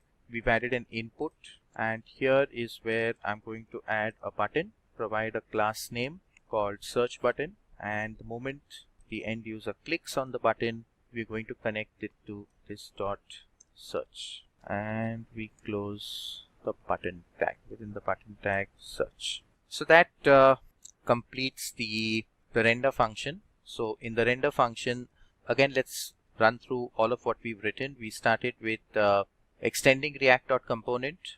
We then added a constructor, passing props to the super class constructor. We created state. We set it to a value of term and null. So the state currently we defined as term. Then we said handle term changes, search and handle enter should be functions that we want to add. Then handle term changes we defined, search we defined, and handle enter we've also defined. Then we used render. Render we said is going to return to us the HTML that we've specified. Okay, we dumped all the HTML that we want this component to return to us. So on change and on key up are both two functions that or two events that we connected to, where we called handle term change and handle enter. Then we added a button where we registered for the click event and connected it to this dot search. So all the three functions that we had actually written. So two things we've completed now. In the app class, okay, if you look at the app class, we've actually defined a set of functions here that deal with the playlist and adding applications, etc., adding tracks, removing tracks. Then we've created the search bar. Okay, so we saw that the search bar also, we have specified a set of functions, and all the functions that we defined, we have taken care to structure every component separately. So the search component is doing something completely different, which is managing the search bar. We have the core, the root app component, in which we have imported all of the other set of JavaScript classes that we are creating. And that's how the entire application is now structured. So, and that's the core concept when you're working with React, where you would actually have every separate block of code or every separate functionality handled in a different component altogether. So we've completed the search bar component as well. So two components done and two components good to go. So we've got to start up on the next set of components that we will need to build. And the next component is the track component that will manage individual tracks. So a new folder, a new file called track.css and track.js. So that's going to manage the tracks for us. So let's start with .track. We would say display is flex, align items, center, border bottom, 1 pixel, solid, RGBA, 256, 256, 256, 0.8. That's the opacity. Then let's come to track action. So we'll use all of these classes when we write up the HTML view. We'll add a padding here of 0.5. We'll set up a font size of 1.05. Set up a transition color of 0.25s, border of 0 pixel, and a background color of RGBA 0000 color hash. So that's the color that we continue to use. Then we bring in track, another class, track action, and if we hover over this class, we want the RGB values change to 265, 265, 265, 5 as the last parameter. So that's the hover. Then we have track information. So track information is the next class that we're dealing with. We'll add the flex parameter first, display flex, and then flex direction is going to be column. Let's have justify content set up as center, and let's have height as 180 pixel. So that's track information. Let's have another track information and the h3 tags nested inside that.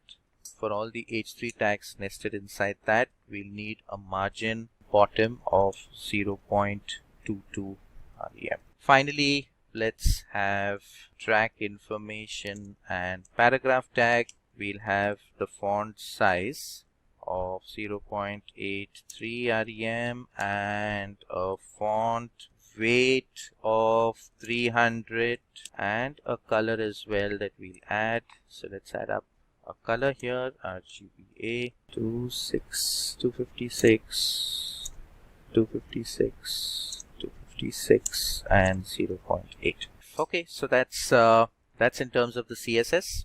And let's move to the track and we'll move into the JavaScript file. So let's move into, so let me take what we added in the search bar. I'll go to the track.js. This will change to track.css. Okay, the constructor, this will change to add track. So add track, change this to add track. This is remove track, change this to remove track, get rid of this. And that's going to be the add track function. And here we are going to say this dot props. So we'll modify this dot props dot on add this dot props dot track. And then we have the remove track. So that's going to be the remove track function. This function is not required. So this dot props dot on remove, and this is the track that we would want to go and remove. We'll add up another function called render action. So this is going to be a function that we are defining called render action. And in this we'll just check if this dot props dot is remove. If this dot props dot is removal, so in that case we would want to return. So this is a view action method that we are adding, which is going to go and add this button with a class called as track action that we've already written the CSS for, and this button will actually get added via this render action function, and this dot remove track is what it's going to map to. Let's close this. This is going to bind to this specific function. So that's the closing button tag. Okay, so the closing button tag is what we've added there, and the binding is what we have done to this dot remove track. And we will terminate this here.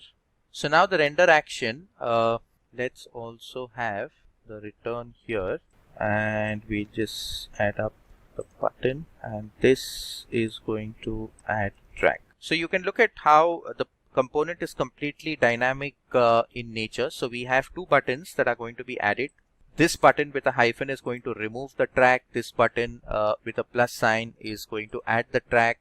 And you can actually see how simply it was done in a render action function. So the render action function actually helped with checking that if on the value of the props, and if the user, depending on the action performed, you will actually be able to remove a track or add a track from the existing playlist. Okay, and then the class name here is now going to be track. The class name for the enclosing div inside it. So let me get rid of this. The class name for the enclosing div here is going to be track-information. Within it, we'll add h3. We'll bind to this dot props dot track dot name. So the name of the track is going to get bound here.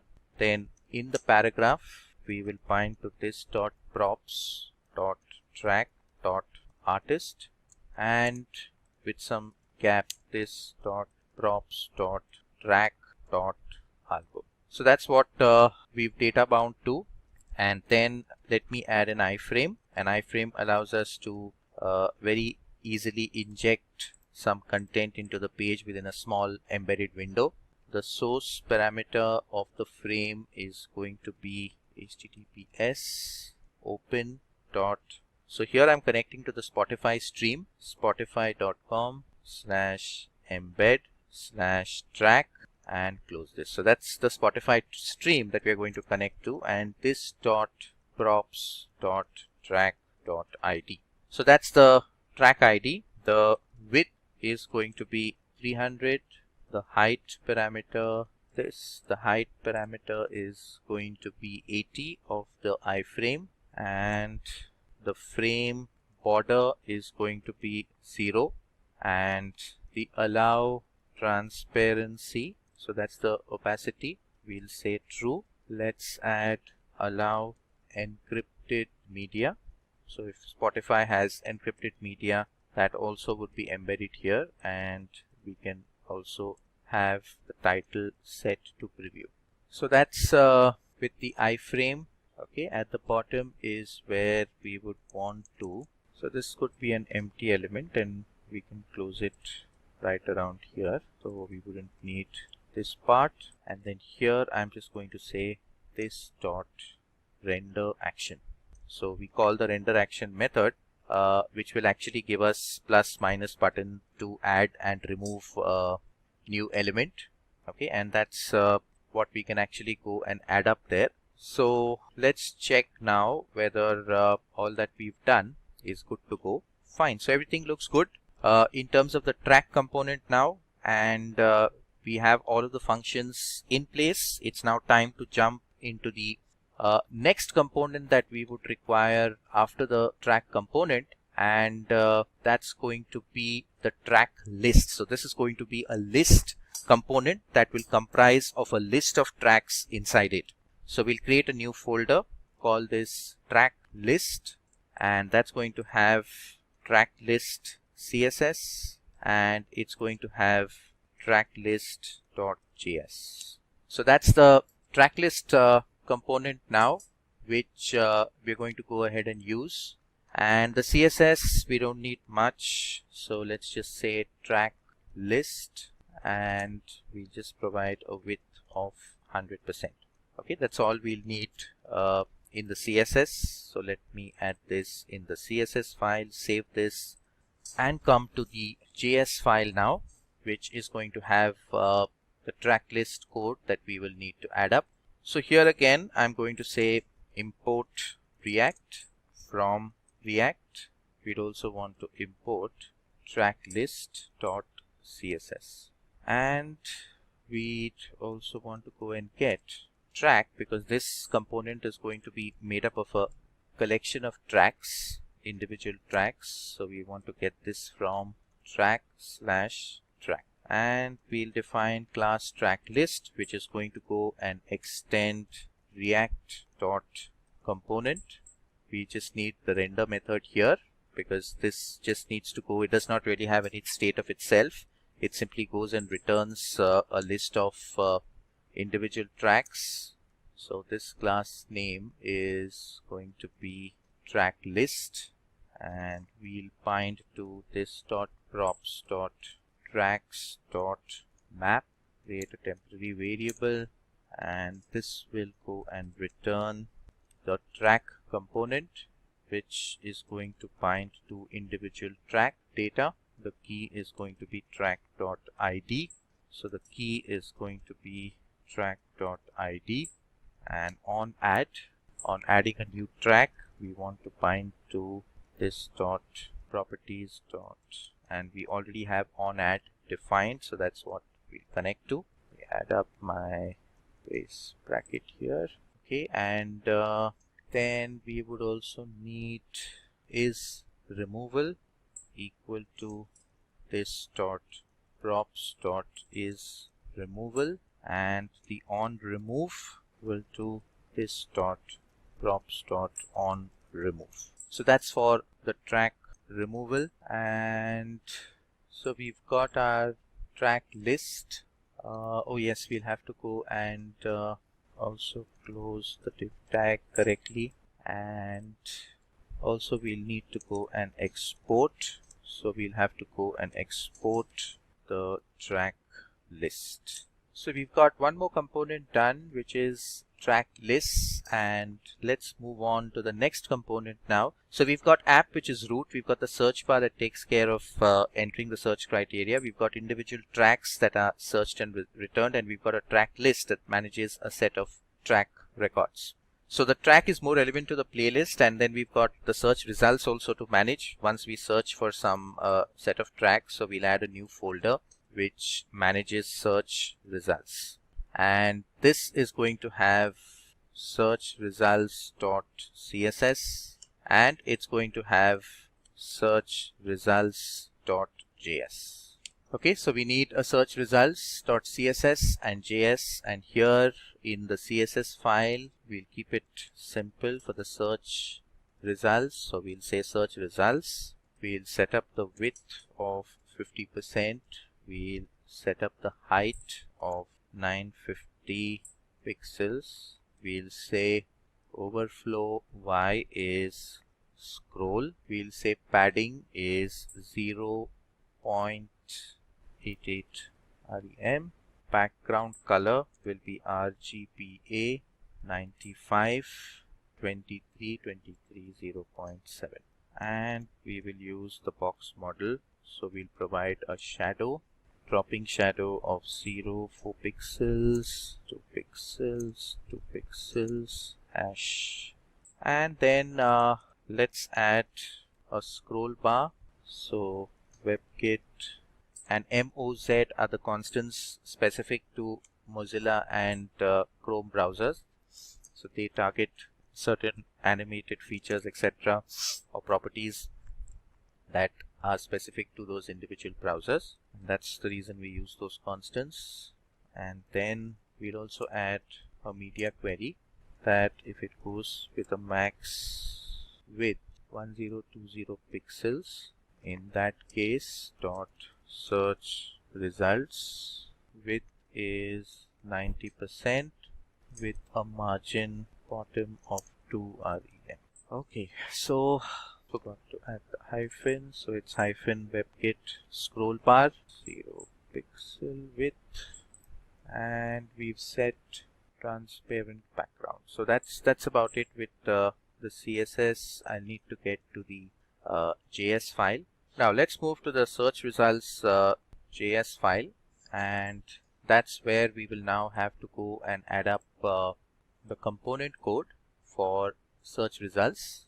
And let me pick this up from track list, add it up here. This will be search results, and we'll need the results will return to us a list of tracks. So we'll have to get track list.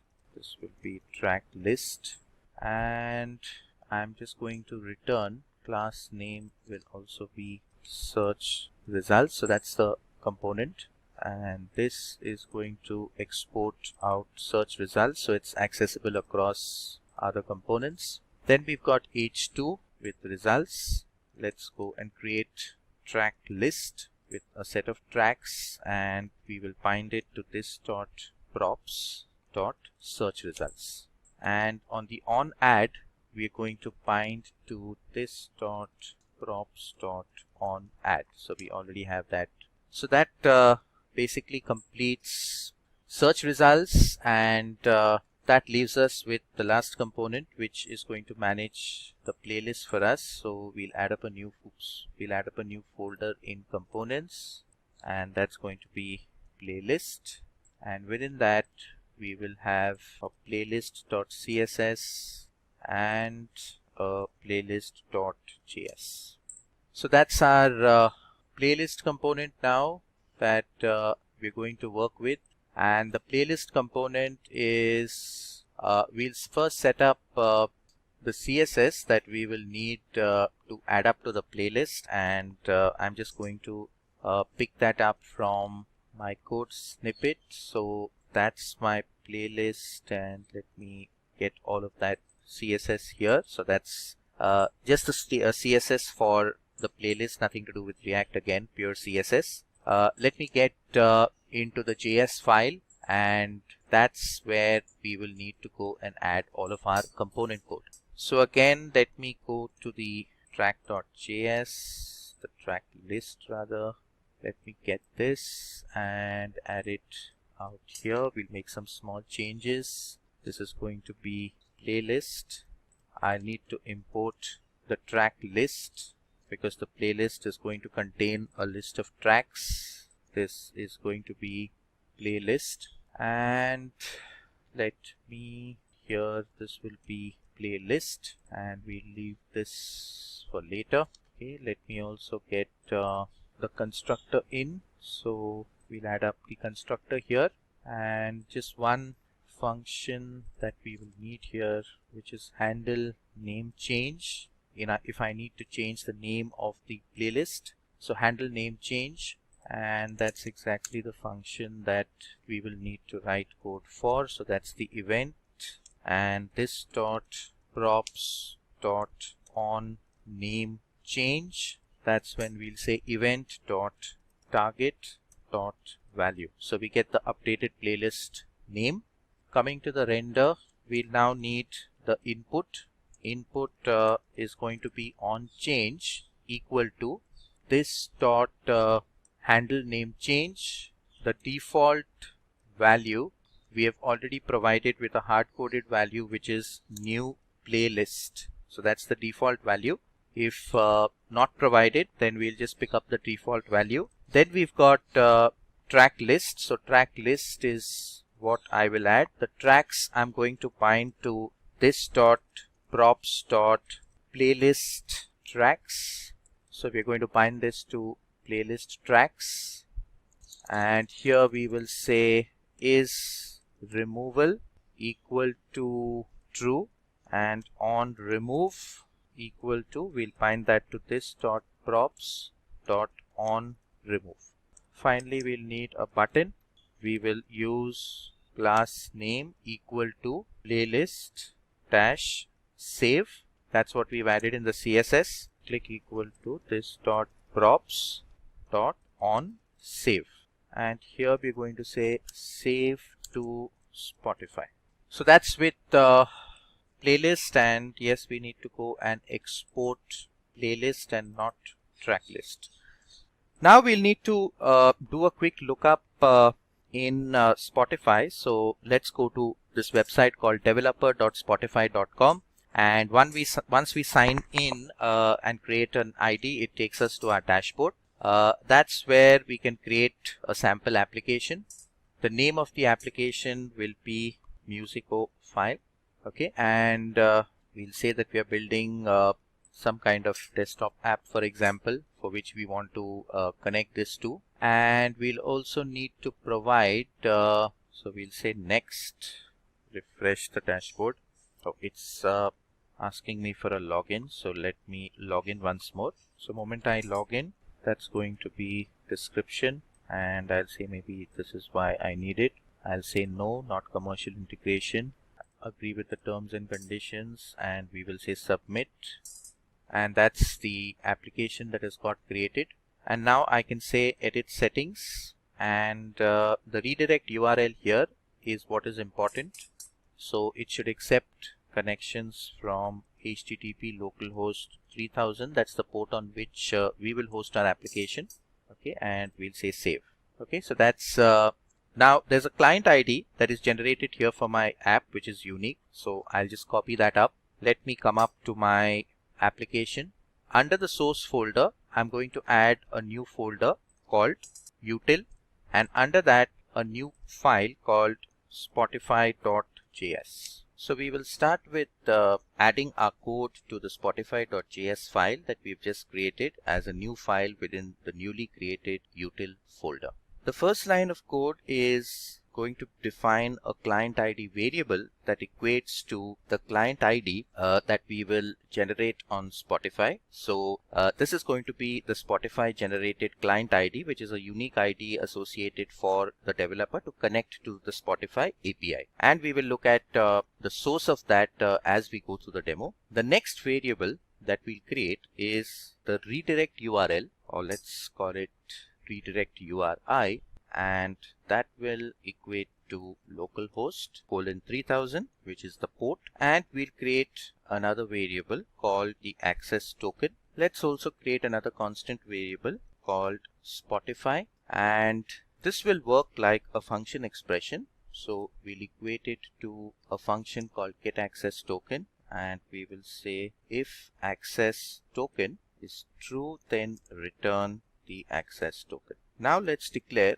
a constant variable called accessTokenMatch, which will be equal to window.location.href.match, and we will say this is equal to access token, which will be equal to, and we will give a regex expression to do a pattern match ampersand, so that we can actually get into the URL and extract the token information from that, and hence the pattern match is crucial here. Another constant variable called expiresInMatch equal to window.location.href.match. Here we will read the expiry information using another regex expression from the URL ampersand asterisk. So that's the second constant variable we've created. Now we will say if access token match and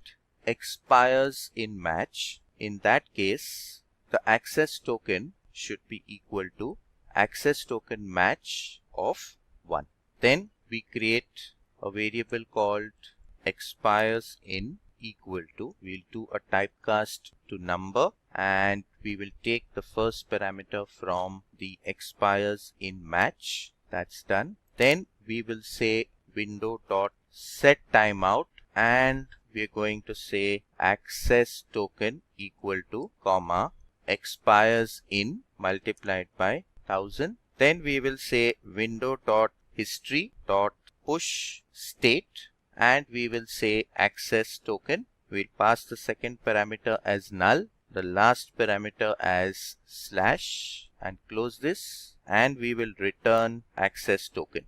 Else we will say const access URL equal to https accounts.spotify.com/authorize client underscore ID equal to $client ID ampersand response type equal to token ampersand scope equal to playlist dash modify. So we are actually building the URL that will now get generated. So we'll say modify dash public and redirect URL equal to $redirect URI. So we have constructed the URL now that will go out and get generated in the browser, and here we are going to say window.location equal to access URL.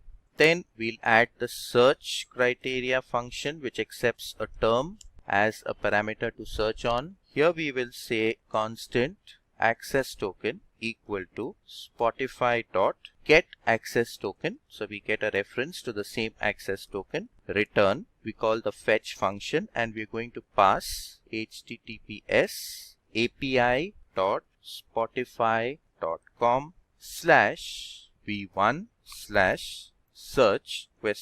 That's the query string that we will add. Type equal to track and ampersand g equal to $, and we will pass term, comma. As the header information, we will need to pass the authorization, where we will say that the bearer is $access token dot then response return response.json dot then. So the return of this function, once it completes, we will then call the next function, so JSON response, and then we will say return response.json.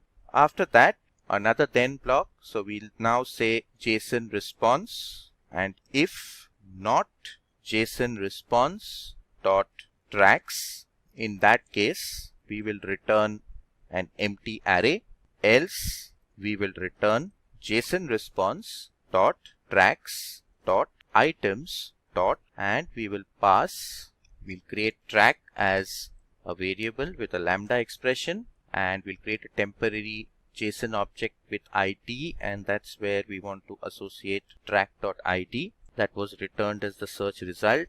The name is going to be associated with track.name. The artist is going to be associated with track.artist of 0.name. The album is going to be track.album.name, and the URI we will equate track.uri. So that completes this block. We'll open the next, and this will be the save playlist, which will take the name and the track URIs, and here we will check if not name or not track URIs dot length. In that case, we simply return out of the code, and then we declare a constant variable called access token, which will be equal to Spotify dot get access token. So we get a reference to the access token. We then declare headers. Authorization bearer is going to be $access token, and we'll create a user ID, and now we will return the fetch result, where we will pass https api.spotify.com/v1/me. So that's the URL, comma, headers will be the header information. Then we call the then function, declare response as a variable, use the lambda expression, and access response.json.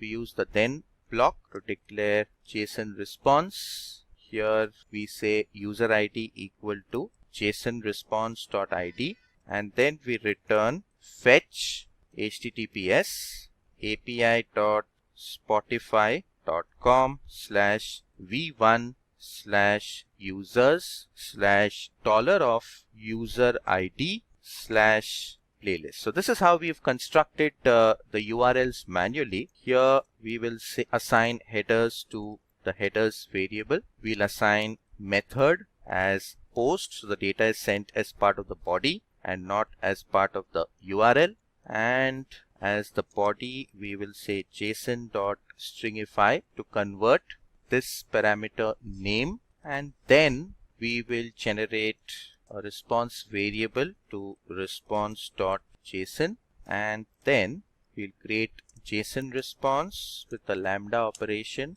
We'll create a constant playlist ID, which is equal to JSON response.id. We will return fetch https api.spotify.com v1/users$user ID/playlist/$.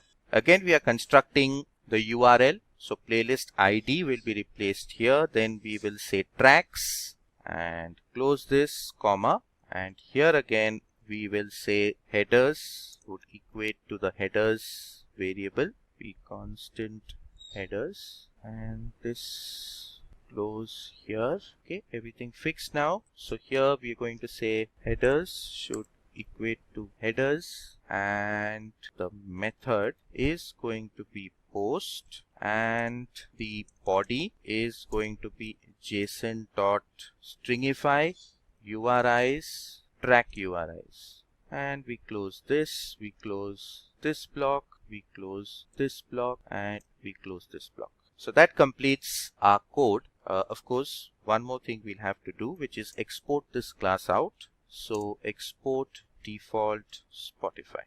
And that completes the code for the Spotify.js, which is part of our utils class. So let's move on now to the next step. So here is the client ID that we'll have to exactly match. So I'll copy this client ID and provide it here. So that's the client ID that we actually need, and we could also store it out here.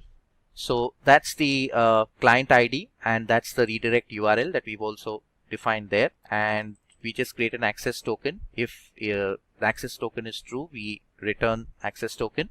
So the access token is something that we are going to do a match from the moment we try and connect with this particular URL. And you can look here that this is the access URL that we are trying to connect with, okay, with the client ID and postfixed with the redirect URL. right? And then I've got a simple search function which returns an observable.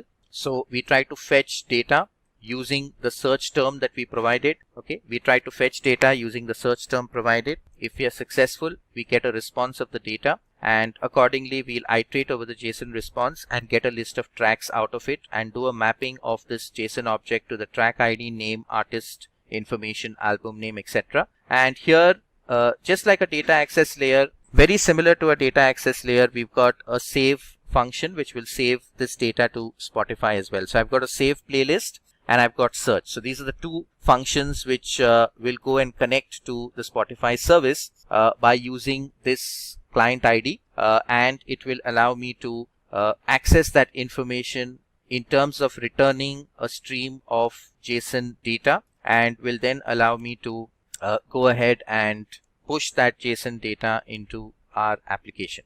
So now we'll actually need to start up the application. So I'll go to the terminal, and rather let me go to view and bring out the terminal. So this is the integrated terminal that's there in the tool, and it just opens PowerShell from which you can actually fire your commands. So I'm going to say node package manager npm start to actually start up this application. So that's going to do a full compile, and so we will fire this up, give access. So I'll need to grant access to that port 3000. Let's give it time to run.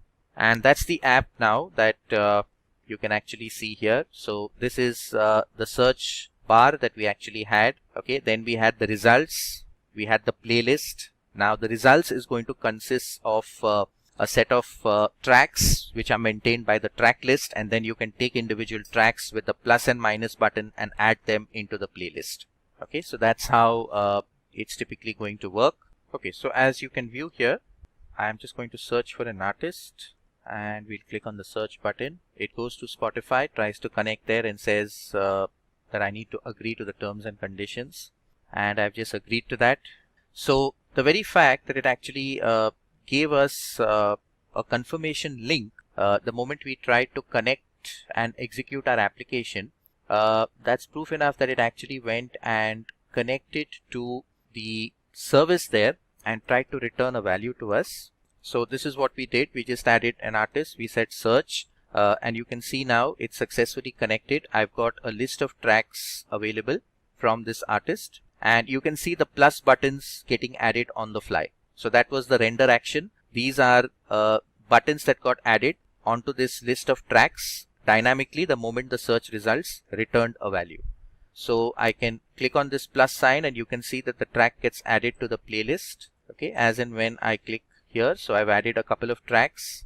If I go back to my dashboard of my Musicophile application and that I've created here in the developers portal of Spotify on developers.spotify.com, it's blank.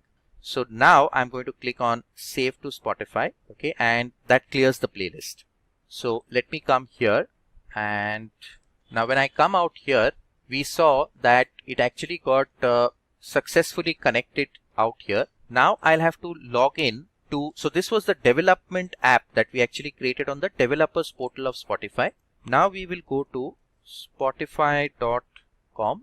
So I'll just go to the Spotify website, and it says, do you want to launch the web player and all that? So let me click on that. So it just launches, and can you see here, this is the new playlist that just got added, right? And there were 4 songs that had actually added to the playlist, and you can see here those 4 songs have got added out here. Okay, so I can go here and I can delete this playlist and say I want to delete it. Okay, so there's no playlist now. I'll go back here, I'll add 2 tracks, and I'll say save to Spotify. So that's how you actually saw that the new playlist, you can see the new playlist has come back here. Okay, and that's the playlist. The playlist has got generated again, and that's the new playlist that got created. And we deleted it, but it still got created again, and that indicates the connectivity that we successfully created with this React app. And the core concept of the React app was breaking it down into components, which is the search component. Then we created the track component. We created the track list to maintain a list of tracks. Then we created the search results, which will generate a list of results which further contains a track list, and this is the embedded iframe which gave us the response which is scrollable here. And you can see that the iframes we created allowed us to scroll this with this embedded web page inside the iframe container. So with that, I hope we've been successful with explaining the concept of component-based design and architecture with React and how important it is to create individual components, and the benefit of that being that you can isolate change requests to a certain component, you can promote reusability.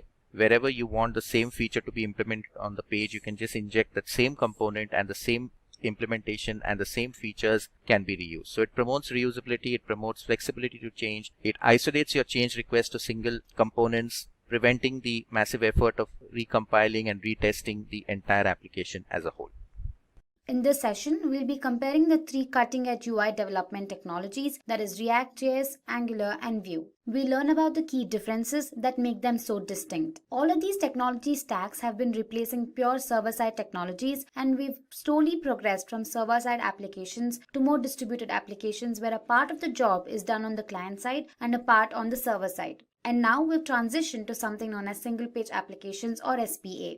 And all of these technologies that you see on your screen right now are based purely on JavaScript. As a result, they're lightweight and aren't dependent on any third-party runtime tools. So let's compare the three technologies and learn about the factors that make them stand out. So let's see what's in it for you. We learn about their features, use cases, and where they're applied, their performance, how they handle data, the languages they use, and their testing mechanisms. We learn about the dedicated user community that backs these technologies, and finally, we'll see the growth curve. First, we'll look into the salient features. Now, React is a front-end JavaScript library, while Angular and Vue are JavaScript frameworks. Now, although the terms library and frameworks are used interchangeably, they're significantly different. Now, library is a set of classes or functions, and the user is in complete control to call them. Frameworks, on the other hand, are like models. They have limited choices and come with a blueprint of their own. And as a result, the user doesn't have much control. So JavaScript, being an interpreted language where code is executed line by line, makes all these tools very efficient. Mainly because converting the code into an intermediate code would require a runtime environment and would definitely encounter a delay. Now these are avoided, and as a result, these tools are fast. Moving on, React is used to develop mobile and web applications, and Angular is used for single-page applications, and you can also develop hybrid applications using this stack, mainly because it's purely based on CSS, HTML, JavaScript, and jQuery. Single-page applications, as the name suggests, are built using single page. Now, the entire page is broken down into several components, wherein each component performs a specific task. Say, for example, one component handles the login, the other one would display icons and images, and so on. All these bits or components are then put together to form a single page application. And moving on, React was developed and maintained by Facebook, while Angular was built by Google, and Vue was developed by Evan You, an ex-Google employee. Now, React represents the Vue part of the MVC framework, and Angular is a full-fledged MVC framework in itself, and Vue, on the other hand, is focused on Vue and the model layer of the MVC framework. Now, what exactly is the MVC framework? Now, MVC framework is an object-oriented design principle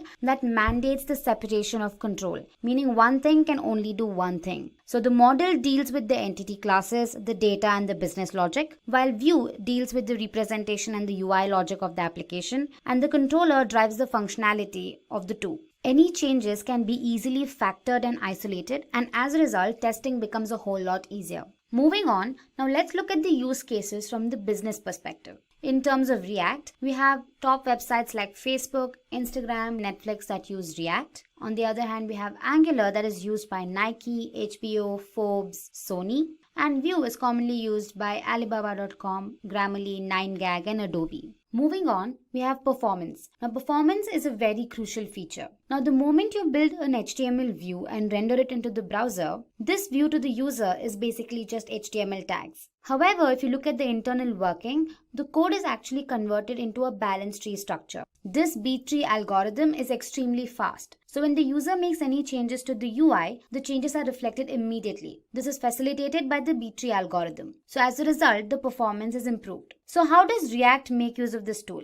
It uses a virtual DOM. DOM is an API developed by W3C. It stands for Document Object Model and defines how the document is accessed and manipulated. This DOM parser converts the HTML code into an inverse balance tree structure. So React uses the virtual DOM, while Angular uses the real DOM and Vue uses the virtual DOM again. Now the virtual DOM looks at the differences between the current and the previous HTML pages and only changes the parts that need to be updated. Angular, on the other hand, updates the entire tree structure regardless of any changes made or not. And Vue again only updates the ones that have changed. Since there is no time spent on making unnecessary changes to the entire tree, React is extremely fast. On the other hand, real DOM updation is time-consuming, risky, and error-prone. Vue also ensures faster and bug-free performance. Now let's talk about data binding, the core reason why we would use single-page applications. Now consider a scenario where you'd log into an e-commerce website as say user 1. Then you should be able to see the items in your shopping cart, while user 2 would be seeing different items in their shopping carts and so on. So identifying the user and retrieving data corresponding to that specific user is facilitated using the help of data binding. Data binding is a process that allows an internet user to manipulate web page elements using a web browser. Now it is used in interactive components such as calculators, tutorials, games, etc. Now React supports one-way data binding, meaning you can take the data from the view and push it to the model or vice versa. Angular, on the other hand, uses a two-way data binding, while Vue also uses a similar two-way data binding. In React, every time the model state updates, the view changes accordingly. However, the reverse is not true. In case of Angular, any changes made to the view are immediately reflected in the model part of the architecture. Vue follows the same principle. Now, this hugely influences the performance. Due to one-way data binding, React is modular and fast, improving the performance. Angular's two-way data binding adversely affects the performance. And Vue, on the other hand, performs according to the input type. Moving on to scripting languages, React combines UI templates and JavaScript logic, resulting in a new language called JSX. So React only requires the knowledge of JavaScript. Angular uses templates, again in HTML. You can also inject JavaScript code into HTML using a clever implementation in Angular called directives. So you can create a class and then inject it into HTML. Angular also does something better. You can also write code for an Angular application using a newer language developed by Microsoft called TypeScript. It is a compiled language and is very similar to Java and C# in terms of syntax. Now Vue again uses HTML-based template. It uses HTML5 throughout for the UI and a combination of JavaScript for business logic. All Vue templates are valid HTML and can be passed by HTML parsers. Let's move on to testing. Now Jest is a framework or an API that is developed by Facebook and is used to run tests on React applications to ensure that they are bug-free. Now it is embedded typically in every React library and requires zero configuration. Now Angular, on the other hand, uses the Jasmine framework. Now this framework allows various functionalities to write different kinds of test cases. This also ensures that the application is error-free. The Vue CLI or the command line interpreter has built-in options for unit testing with the help of Jest or Mocha. Now Vue typically has single file components and hence these components can be tested in isolation. This makes it modular and extremely fast. Now let's talk about community support. Since all these tools are open source, they have a large developer community. There are a few popular GitHub repositories for React such as ReactJS 101, reactjs.org and so on. You can raise queries, solve a few and connect with the larger community that's working on React. Here are a few repositories for Angular. Vue also has a few popular repositories. You can commit, download third-party plugins and also explore these stacks even deeper. All of them surely have a very happening community. At the time of writing, there were about 1 million repositories, 5 million commits and 1 million issues with respect to React. Here are the figures for Angular and here are the figures for Vue. According to NPM Stat, over the past 2 years, there have been approximately 360 million ReactJS downloads. There have been around 38 million downloads for Angular and around 63 million downloads for Vue. Now let's look at the future scope. Learning a new technology always comes with questions like what's in it for me, what's its growth potential, how far will it take me in my career, and so on. So let's go ahead and see the growth rate of React, Angular and Vue. According to Google Trends, over the past 12 months, React has been on a way faster upward trajectory than Angular and Vue, which have considerably lost their momentum. Now this indicates that React is growing faster than the other two with respect to popularity, industry adoption and community support. Welcome to this session on how to connect ReactJS with NodeJS. And in this session, we are actually going to look at how do we connect ReactJS with NodeJS. So a very warm welcome to this session on ReactJS connectivity with NodeJS. And in this session, we are going to focus on how do we connect our ReactJS application with the NodeJS platform. So we are going to dive into creating a hands-on demo, which will have two parts to it. We would have the client application that we will first create as a React application. We will then create an Express.js application with Node.js, and we will then try to connect both of those applications together. So Express.js is a rapid application development framework that allows us to create a web application very quickly on the Node.js platform, and we'll use it to create a custom API and then connect that endpoint to the ReactJS client application. So let's dive into our demo, and let's start with creating our client and Node Express applications and see how to set them up and then get them connected to each other. Let's start with our hands-on demo, and we will first go to the Node.js website, nodejs.org. We can download the LTS version, which is the stable version of Node.js. The moment I click on this, it will prompt me for a download. It will download the MSI file, and then all I need to do is double click on it, keep clicking on the next button and install. That would install Node.js for us. Next, we'll open our editor. You can use any editor of your choice. So I'm going to use an editor called Visual Studio Code, and let's open up the terminal here. And I also have the command prompt open where I've navigated to a folder that I've created called ReactJS demos. Now we'll invoke the npm package manager, which is invoked by the command npx. So npx will not only install packages but also execute them once they are installed. So once they are downloaded, it will execute the package, and we will use npx to go and create a React application called client. So while we give it time for the installation to complete, we can then open it within our editor. So we'll give it time so that the installation completes. So the installation is completed, and so we have seen here that the installation is now completed. And let's go and open up this project. So I will say file and open folder, and let me pick up that folder and we will open this application called client. So that's my client app. Let's fire up the terminal. So okay, so that has launched the terminal for us, and here all we need to do to fire up this application and get it running is npm start, which will compile and start up this application that is created. Let's close this. We'll go to the browser, and now let's say localhost 3000. So that gives us our startup page, the sample default startup page for the first client application. And this is going to work as our client. We'll now go and try to create the backend application, which is going to be another application that we will set up. And to create that, let's say npx express generator API. Okay, so this will create an Express application on Node.js called API, and let's give it some time for installation. Okay, so that's done. Clear this screen. We'll come out here. We'll open another instance of the editor. We'll say open folder, and that's the API application. We'll say select folder, and the API application is opened. Let's go to the terminal. Now in the terminal, we will attempt to install all of the packages that are required that would be logged in the package.json file. So the package.json file here would be listed. So you can see we have a list of packages that it uses, and npm install will go and install all of these packages that were pre-listed here. So let me ensure it's executed correctly, and we'll fire that once more. That's done. So npm install has installed all of the packages required, and let me terminate this run by pressing a Control C.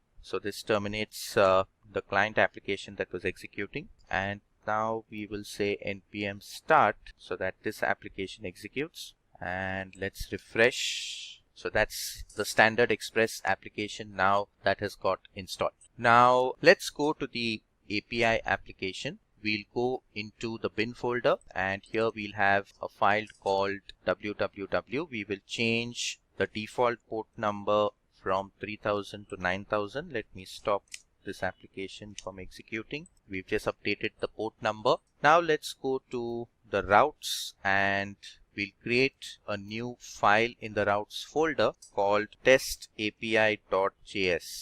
Here we will say variable express equal to require express, and here we'll say variable router equal to express dot router, and here we will say router dot get. We'll open this. So that's the default route. Root route is going to be slash, for which we'll add a callback function which will take the request and the response parameter and next pointer in case there is another function to call post that. And here we will just send a simple message saying API is working. Okay, a simple message sent out for the root default route, and we'll have to export this. So we'll say module dot exports equal to router. All right, so that's done. Let's go to the app.js file, and here let us import that. So here is where we will import this by saying app.use. We want to use the test API file, and that is test API router. And this is exactly the same variable name that we will declare here, which will be equal to require, and we are going to say routes test API. All right, so let's try launching this now. We would say npm start after adding this code. Let's go out here, and 3000 test API is going to be the URL to hit. It's not 3000 but 9000 now because we just updated the port. So 9000 test API, and there we have our message which says that the API is working properly. So this is tested. Now let's go to the client application. In the client application, let's go to the app.js file. Okay, this is the file that we would have to revamp a bit. So let's revamp this. Here we will declare a class app which extends, so that creates a new module. So it extends react.component, and here we have constructor. We will accept the props. Here I would pass props to the superclass constructor and set the state to API response. Currently it just has an empty value. Next we'll add up a new function called call API, which will generate a call to that API URL, which was HTTP localhost.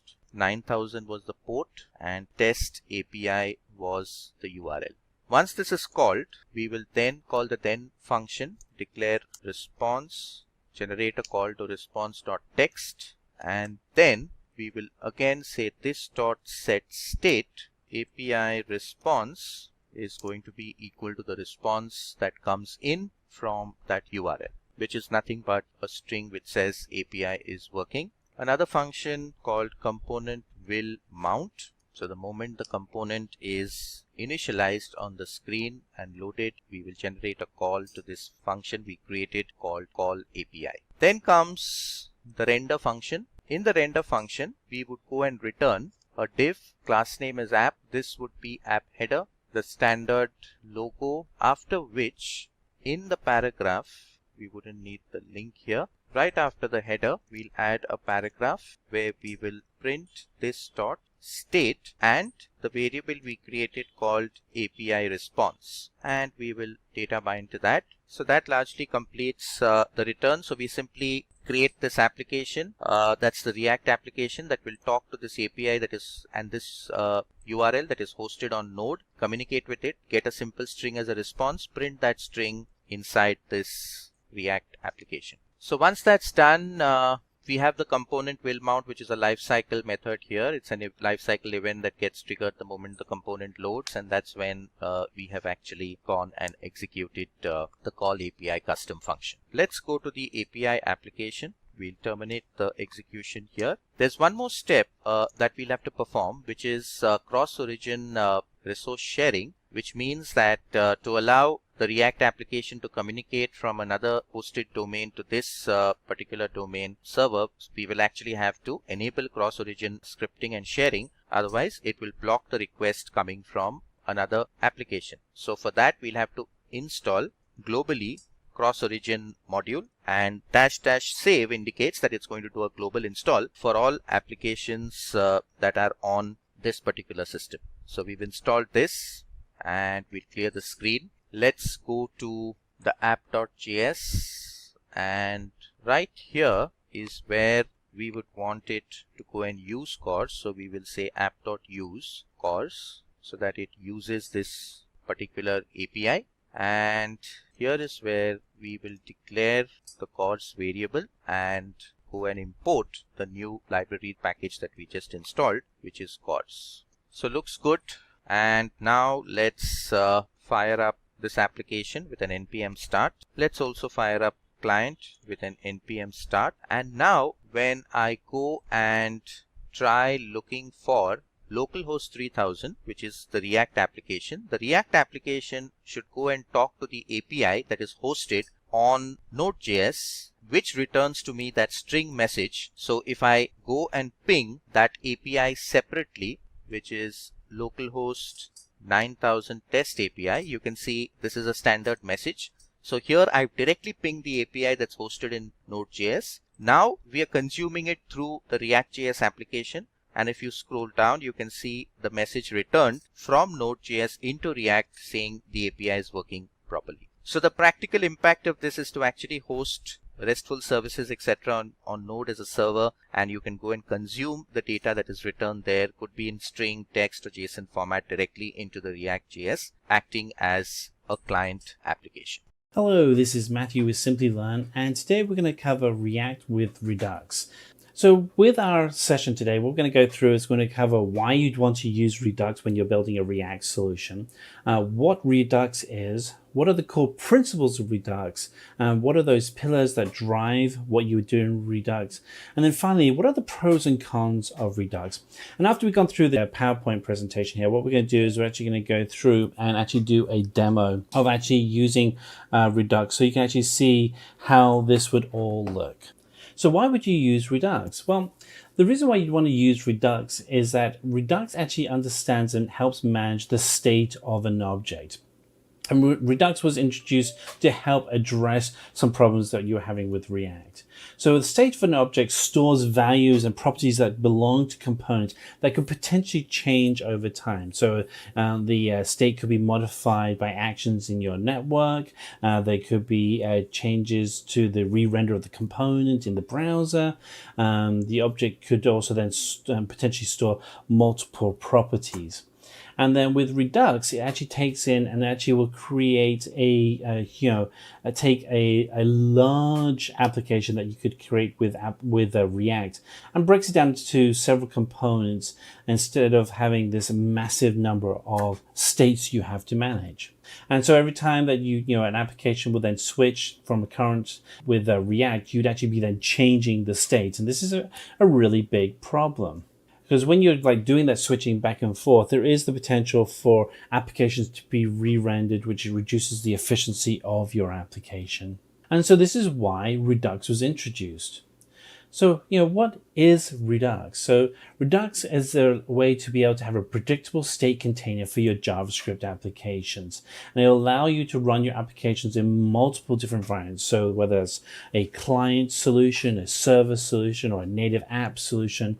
And then more importantly, or one of the key elements that I like about Redux is that it's really easy to test. And so with Redux, you're able to manage the state of your tool. You can actually use it to work with any JavaScript framework or library. And you can actually then store the application and the components in a state store, which makes it easy to be able to manage the state of your application. So in simple words, Redux stores all the state objects in a single store and organizes it. It provides information about the current state of the application. Any changes in the state of the application can be described to the store by the user, and then it notifies any modifications made to the state of that application. So let's jump into the key principles of Redux. And there's three key areas I want to focus in. So the first one is that Redux provides a single source of truth. And that source of truth is being able to store the state of your whole application in an object tree in a single store. And this makes it easier for you to debug and inspect components of your application. It also enables you to be able to persist your app state for development and improve faster development cycles. The second principle is that its state is read-only. That's why you're able to describe more effectively what's happening because it is read-only. And this ensures that no events like network callbacks would create any issues with the code and the re-rendering of your application. And that object actions become then just plain objects. And then finally, changes are made with pure functions. And so what do we mean by this? So we can actually take actions and transform the state tree with pure reducers. And we'll go into a demo later on to show you this. But a reducer is essentially a function that accepts an accumulation value, and then it takes back and returns that as a new accumulation. And this allows you to have a single source of truth value. The user can return the new state objects instead of mutating to a previous state. The user can start with a single reducer, and as the app grows, it can then split off into smaller reducers. And then finally, the reducers just become functions. So let's talk about the pillars of Redux. And so there are three key areas. We have the store, the actions, and then reducers. And then the store itself is the actual main object that holds the application tree state.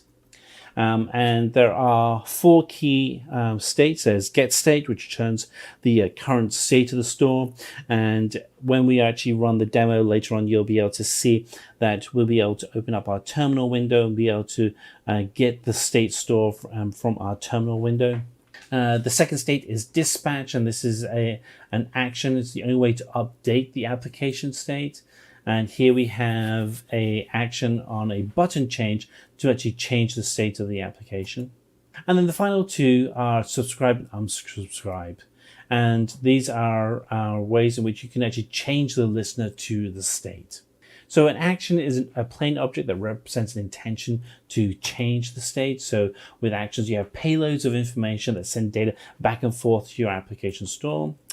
So you can send any kind of data that can go back and forth. And that actions must also have then a type field that indicates the type of action that has been performed.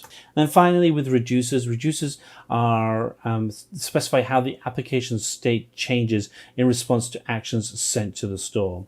And so actions only describe what's happened, but don't describe the application state change. A reducer is a function that accepts the current state and an action and then returns a new state with the action performed. And then finally, you can use combine reducers utility, which can then combine reducers in an app into a single index. So let's look at the pros and cons of using Redux, because nothing is perfect. So a pro for working with Redux is that Redux provides a single source of truth, which is the store. So there's no confusion over where you're getting your values. This then leads to having a predictable and strict outcome. Redux is more stringent about how the code is organized. This makes it easier to onboard developers because there is a very structured way of writing Redux code. This makes it also then easier for the initial render, which allows you to make your solution really optimized as an experience. And then finally, developers can track everything that's going on inside the app in real time. The cons. So one of the big cons is there's no encapsulation. So you're using Redux to test out the code and the writing of your code, but the component itself can access data, and there is potential for security issues. You do have to use boilerplate code. So this kind of takes us back to the structured code format. It is strict in its setup, and it is memory intensive. So with that, let's go in and look at a demo of using Redux to reformat a React application. So in this demo, we're going to use React to show how Redux can work. First thing we want to do is go ahead and download NodeJs. We're going to go to nodejs.org to get the latest download. The downloads are available in Windows, Mac OS, and Linux. You can also download and recompile the source code if you want. I encourage you to go with the latest LTS version. It's the latest stable version. There are other versions you can use, but that's the one you would want to use. I already have it installed, so I just want to show you how that looks. So I'm just going to go in and put node -- version. It's going to give me the version number, so that shows it's installed. I'm going to also use npm, which is Node Package Manager, because we'll be using that. Validate that it's installed by doing node npm -- version. So, okay, so we're looking good.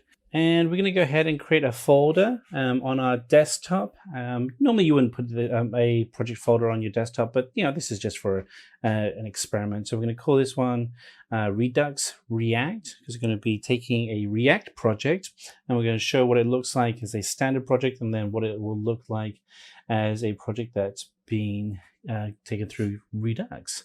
So let's just move our cursor to the correct folder. And so we're going to go to cd redux react, and there we are. We're at the correct folder using our command prompt. You use terminal on Mac OS. So let's just type in npx, that's for our Redux, and we're going to do create-react-app. So we're going to create a default React app, and then we're going to also install Redux-app. And these are the two components that we need to be able to build out our solution. One is React, and it's ReactJS, and the second is Redux. And we hit return. And this is going to go ahead and download the latest versions of both of these applications and install them into the folder that we just created on our desktop. I'll just give that a moment. And so it's installing the different packages: React, React-DOM, React scripts, and there we are. I have everything installed. Great. And these are just different commands you can use. And it's recommending that we select npm start to get everything up and running. So we're going to use Visual Studio Code to do most of our work here. VS Code is an open source solution for scripting. It's available on all leading platforms. It is from Microsoft, but it is open source. And there's just a ton of stuff here, but we're going to go ahead and we're going to open up the folder we just created on our desktop. And so here is Redux React app. And we're going to select that folder.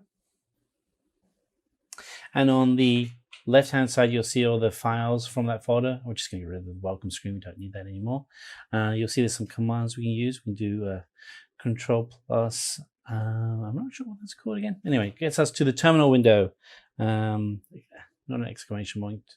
So you'll see that in our project folder, we have all of the files we need for our solution.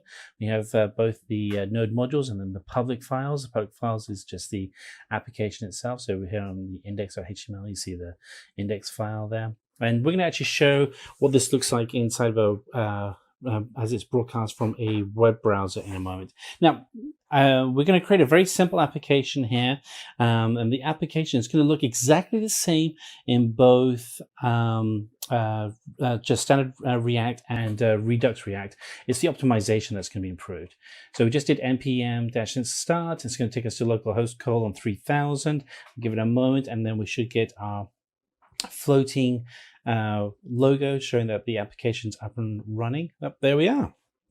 We can go ahead and edit app.js to create our application. Okay, so let's go in and we're going to go into app.js. And we are going to create an application called newcomp.js. And we actually have some code that we've already created that you can download as part of this application. But we're just going to type in here, import React, and then component from React.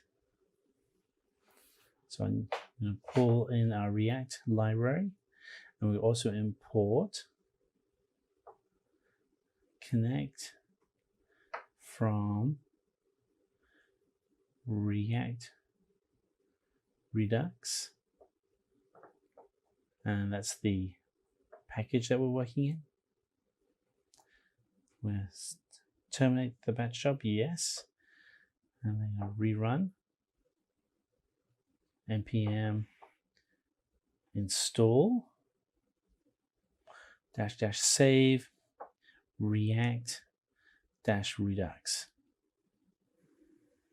And here we go. Takes a moment just to install that. So our goal here is to show how you can optimize your solution with Redux for the using the store and reducers in Redux. Again, the solution is going to look exactly the same. What's going to change is the performance of the solution. And this is what Redux gives you. All right, so we're going to go ahead and we're going to go in, we're going to type in class, new comp, extend, component, and then we're just going to select our constructor,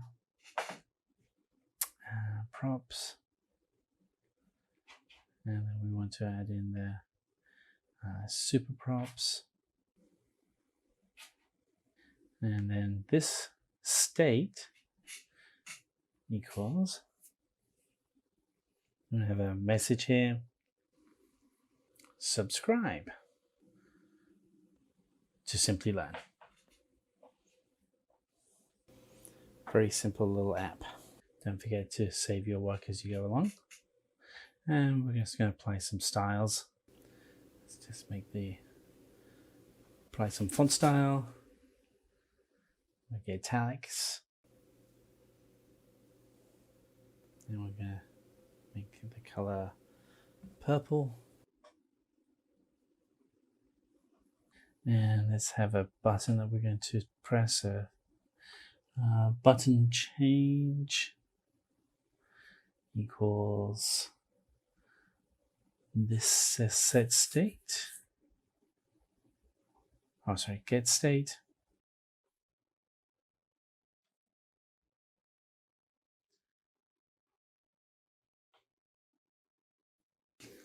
And we'll have a message that comes up basically saying, thank you for subscribing.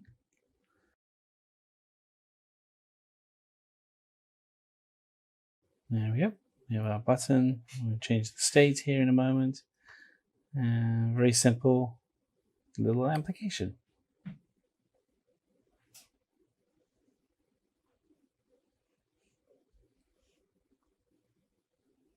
And we want to run that on the screen.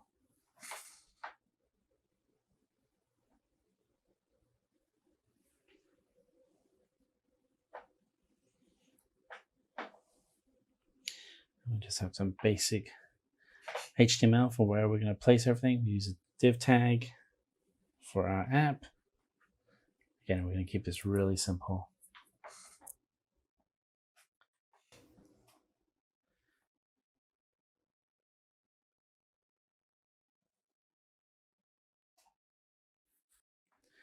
And we're going to reference this styles for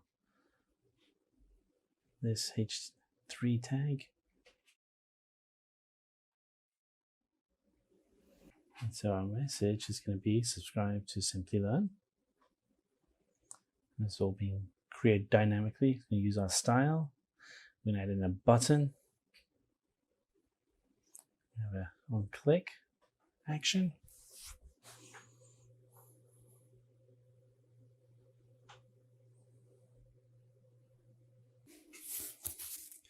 Subscribe.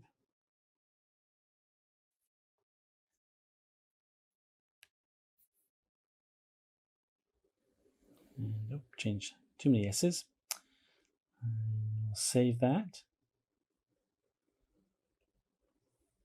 And save it. Now let's run that script. Go to app.js. And we're going to actually import that into our app.js script.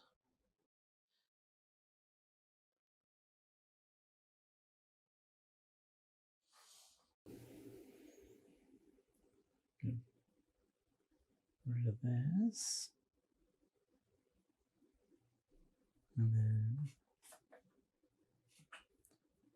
we'll extend the newscorp.js component into here.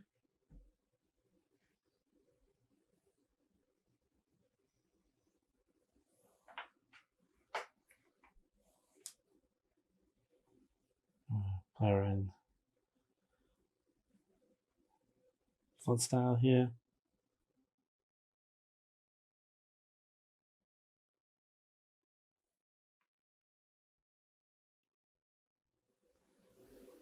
And I'll render this correctly.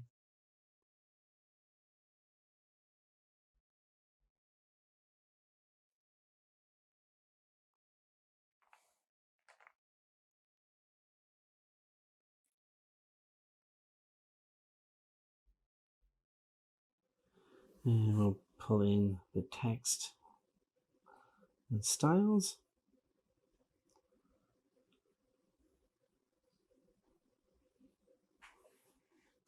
Again, it's a very simple little application. I'm going to pull in from News Corp. So we'll actually have a welcome screen, a welcome line, and then pull in the 2 lines of code. All right, let's run that. npm start. And here we go. Refreshes our page. So what we've just created is a basic standard state object. And let's see now. Oh, hey, this is good. Now we actually can show you that we didn't actually write all our code correctly. So let's go back and fix that. It's newscomp.js, and we have to make sure that we have a correct export feature here, so that everything can be exported effectively. We have an import. We also need to have an export.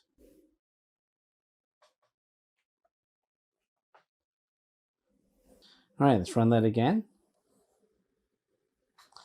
Okay, should take care of our problem. Hey, there we go. So welcome. And then we have the standard state object of subscribe to Simplilearn. We hit subscribe, and we change the text to thank you for subscribing. Okay, so let's kind of go in and modify this now. So it goes from being a standard state object to one that uses store and reduces.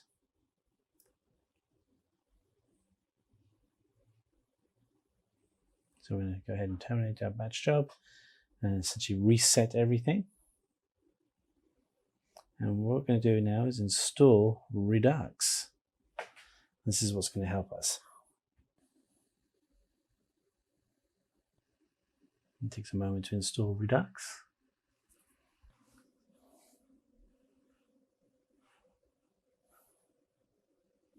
All right, so we have Redux installed. That's good. And now we want to start our package. And it looks the same, but now we're going to make some changes. So let's go to our index file, index.js. And here's our React DOM. Now we're going to add in cont store. So this is going to be our Redux store. So we're going to create a new store. And it's going to be a reducer. And we're going to pull in strict mode. Okay, reducer is not defined. Let's go ahead and define that.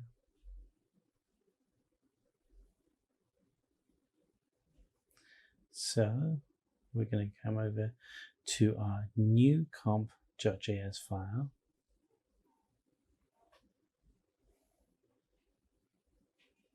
And what we want to do here is we're going to take out the one class file that we just created.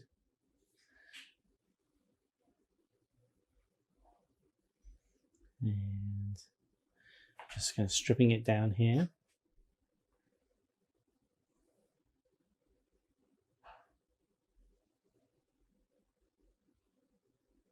Now let's go in and let's map our state to props equals state, and we're going to do return message is state.message, and then construct map dispatcher props, and this is going to be our dispatch.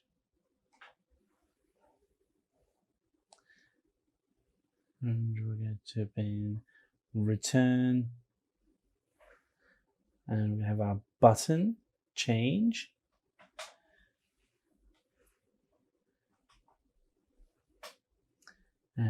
For dispatch,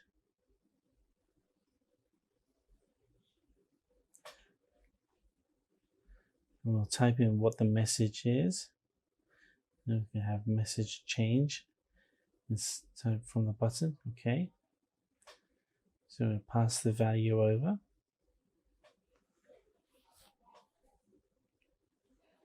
All right. And now we actually connect as part of our export, and in our connection, we want to do map state props and map dispatch props.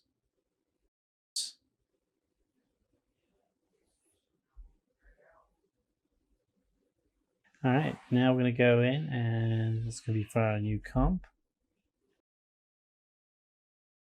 Now we want to switch over, and we're going to just change some of our linking variables here.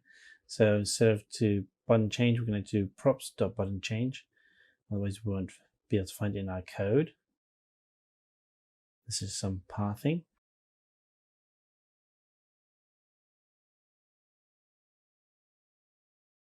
And we go ahead and create a new folder, and then this one is going to be our store.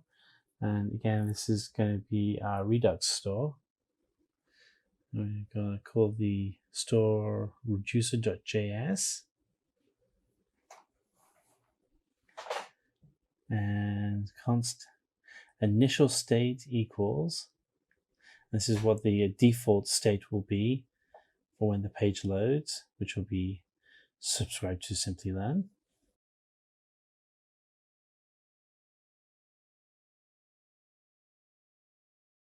And then the reducer, we're going to point to where the reducer is.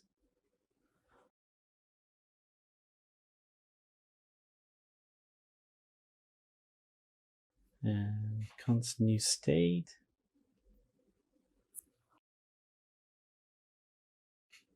And it's going to be an if action dot type. I'm going to change the message. There's our news comp. So that's the action there. We're going to pull that so it's identical.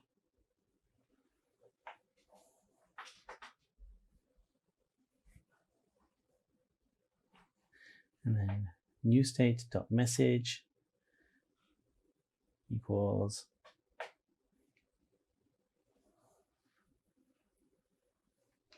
thank you for subscribing. So we have the default, and now we have the new message.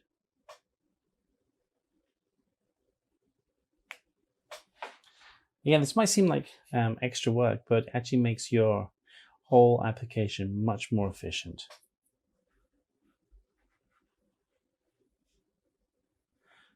Export default, reducer. All right, so make sure we saved all our files, which we have.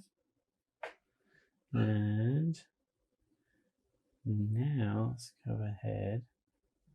So we have, let's just inspect everything. It's all looking good.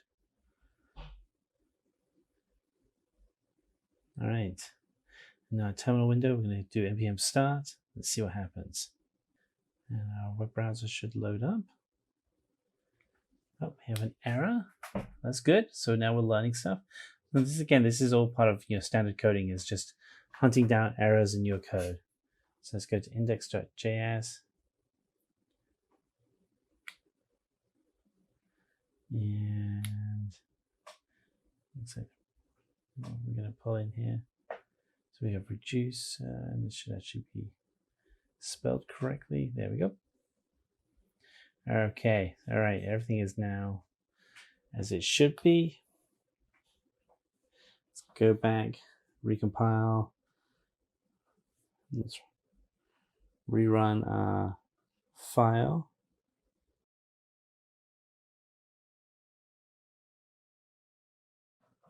Do we want to move our file? Let's just go ahead and move the store. I'm going to update all the links to the store.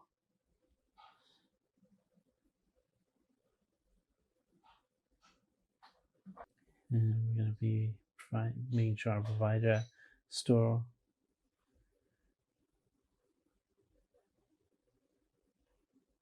is referenced correctly.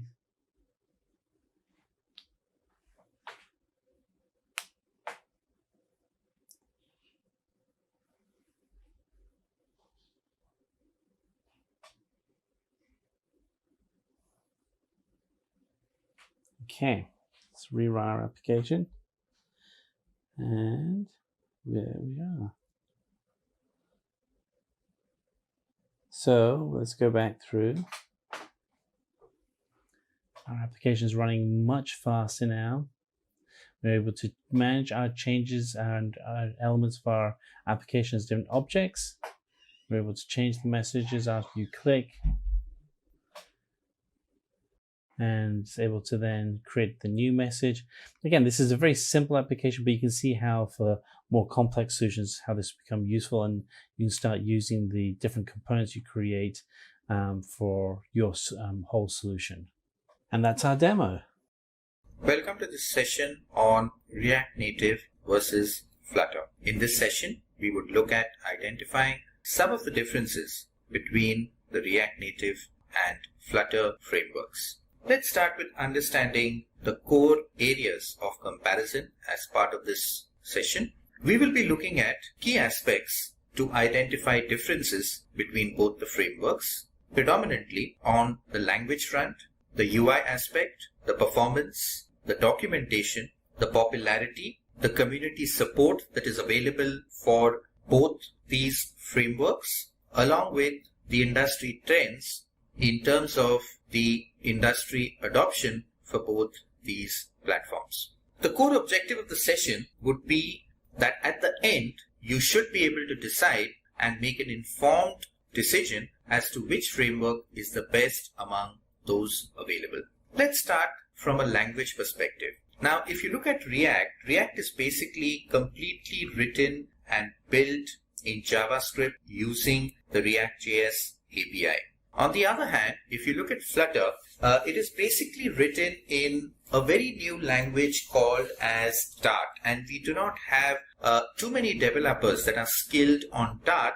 However, every browser and every platform being shipped with an inbuilt JavaScript execution environment, that makes JavaScript platform and a language of choice for developers. So every browser today or every browser manufacturer would have inbuilt support for executing JavaScript programs. Similarly, most popular platforms, mobility platforms like Android and iOS, have default support for executing JavaScript programs. And that's the reason when you compare this with Flutter, Flutter uses Dart, which is predominantly a newer language, and you really do not have too many developers who are skilled on this. So that really is the selling point and the USP of React Native, because when you work with React Native, you really do not have to relearn a lot. You don't have a sharp learning curve. Most of the JavaScript developers who are working with MeanStack, already working with HTML, CSS, and DHTML can easily align to this. Dart, as we have discussed, is pretty new in the industry and would not have that much of penetration in the developer community. From a UI perspective, when you talk about React Native, it's based pretty much on native components for the Android and the iOS platform. And Flutter, on the other hand, uses a very proprietary set of widgets, and it has its own page structure that needs to be set up. So it's a closed ecosystem as compared to an open ecosystem in React Native, which allows you to go and implement third-party widgets and UI frameworks as well. Now, this is really what allows you to pick and choose with React Native, because you can go and decide whether you want to use Kendo UI or a set of Telerik controls or any other third-party UI framework can be implemented. But for Flutter, you have a pretty closed ecosystem, and that's the reason the UI components that are available out of the box and built into the platform are all that you can use. From a performance perspective, when you talk about React Native, it basically is built and uses JavaScript out of the box, and that's the reason when you want to write any code in JavaScript that connects and tries to access native services on that specific platform, it uses a bridge to do that. But when you're using Flutter, on the other hand, Flutter does not need any kind of bridge. So there's no concept of you write Flutter code and then it uses a bridge to go and connect to the native set of components to interact with. And this is what really impacts the speed and the performance aspect of developing and executing applications between both these frameworks. Because if you look at React, the speed of development is a little bit slower when you compare that with Flutter. And that's because it has an intermediate bridge that it has to communicate with, and every layer of additional communication and computation that you put in between two tiers in an application that you build obviously would have a performance impact. From a documentation perspective, if we were to compare, Flutter typically has a very well-defined documentation repository, and it allows developers to go through it in a very simple manner. So it's all structured, it's all organized. Unlike what you see on React Native, because in React Native, it actually, since React Native is an open ecosystem, it allows you to implement third-party widgets, and you can do a lot of configuration and plug and play. And that's the reason the documentation also is not very strong, well-organized, and impactful. And that's the reason most developers would find it a little challenging to go through the React Native documentation when you compare that to the documentation available in terms of Flutter. Popularity is always a key when working with platforms, and that should be a crucial decision maker, because when it comes to open source technologies and you're stuck somewhere, you obviously go to the community to go and find out how best you can solution the problem. Now, Flutter being relatively a new entrant into the market, it does not have a lot of developer penetration, and that's the reason the popularity in the community is not very strong. React Native being there for a while now, it's been around for some time, and that's the reason it's pretty popular among developers. Also, since it uses JavaScript, it's a natural transition and a progression path for those who are working with HTML5, CSS, and are building web applications, or have been building hybrid mobile apps. Find it very easy to migrate to this, because Flutter requires you to learn a new programming language, which is Dart. And that is one more reason why the popularity of this is much, much better on the React Native front as compared to Flutter. Again, if you look at Google Trends, you could actually look at both of the lines here. The red line indicating Flutter, it started on a very positive note, and then there was a plateau, and then suddenly a spike. React Native has been much more steady in terms of its growth, and ultimately, if you look at it now, both of them seem to be trending at par with each other. So the community support, as we were speaking about, if you look at Stack Overflow, which is one of the most popular websites to go for any kind of developer trends and movements, and for a Q&A that most developers would have, you can actually look at the number of questions here. And also React Native is part of GitHub, as it's open source. It was released in 2015, and it's because of the huge community support that it becomes easier to implement this. You have a lot of confidence as a developer when you start building on this stack. Because if you're stuck somewhere, you will have a lot of help available on the way. On the other hand, if you compare that with Flutter, you can look at the question count here on Stack Overflow. And this being a new entrant in the market, it has a smaller footprint on the community aspect, but of course, that keeps increasing every day. Again, from a React Native perspective, and you talk about stability in terms of stable releases, there again, you would see that React Native does a much better job as compared to Flutter. So the industry trends are something which all of us have to be aware of, specifically if we would need to make a decision in terms of our careers, the technology that we are learning, what is the growth aspect, what is the industry adoption, and how we could really move ahead on our career graphs in terms of the opportunities market, the job market, etc. So again, getting back to Stack Overflow, which is the benchmark for understanding technology trends in IT sphere and software development. If you look at a recent survey conducted in 2019, 62.5% of developers seem to have shown interest in React Native as compared to a marginal rise of 65.4% where Flutter seems to be doing much better. And of course, that could be due to the time frames that both these technologies have been around. React has been around for quite a while, and hence the job prospects are much better. A lot of organizations implementing this. Flutter has been a new entrant, and hence slightly fewer opportunities, as the penetration still needs to happen in the opportunities job market and from a developer skills perspective. So these are some of the big names that are using React Native in their implementations, right from Facebook to Pinterest to Wix, Sky, Tesla, Insta, Bloomberg. You can actually look at the implementation across industry, which is absolutely crucial when you're learning something new, because when you want to join a large logo, obviously, if there are a lot of logos using this, that enhances the credibility of what you're learning, puts a justification to why you would want to learn this technology. Flutter, on the other hand, associated with big names like Google, Sonos, Alibaba, the largest retailer out there. From a conclusion perspective, if we were to conclude on what we've discussed from a language perspective, obviously we said React is much more popular since it is a natural progression for developers to work on JavaScript and then move to this as compared to Dart, which is relatively a new language. From a UI perspective, the open source plug and play capability of configuring and adopting seamlessly to newer platforms of widgets and third-party UI platforms are much better as compared to Flutter, which is a closed ecosystem and depends on inbuilt widgets to implement. The performance aspect we discussed because of the bridge from the code that you write to the native component access exists in React and is isolated and not any longer required in Flutter, and hence the performance is impacted because of the additional layer in between. The documentation much better in Flutter because it's a closed ecosystem and they can control what you can use. React Native being open-ended, it really has a lot of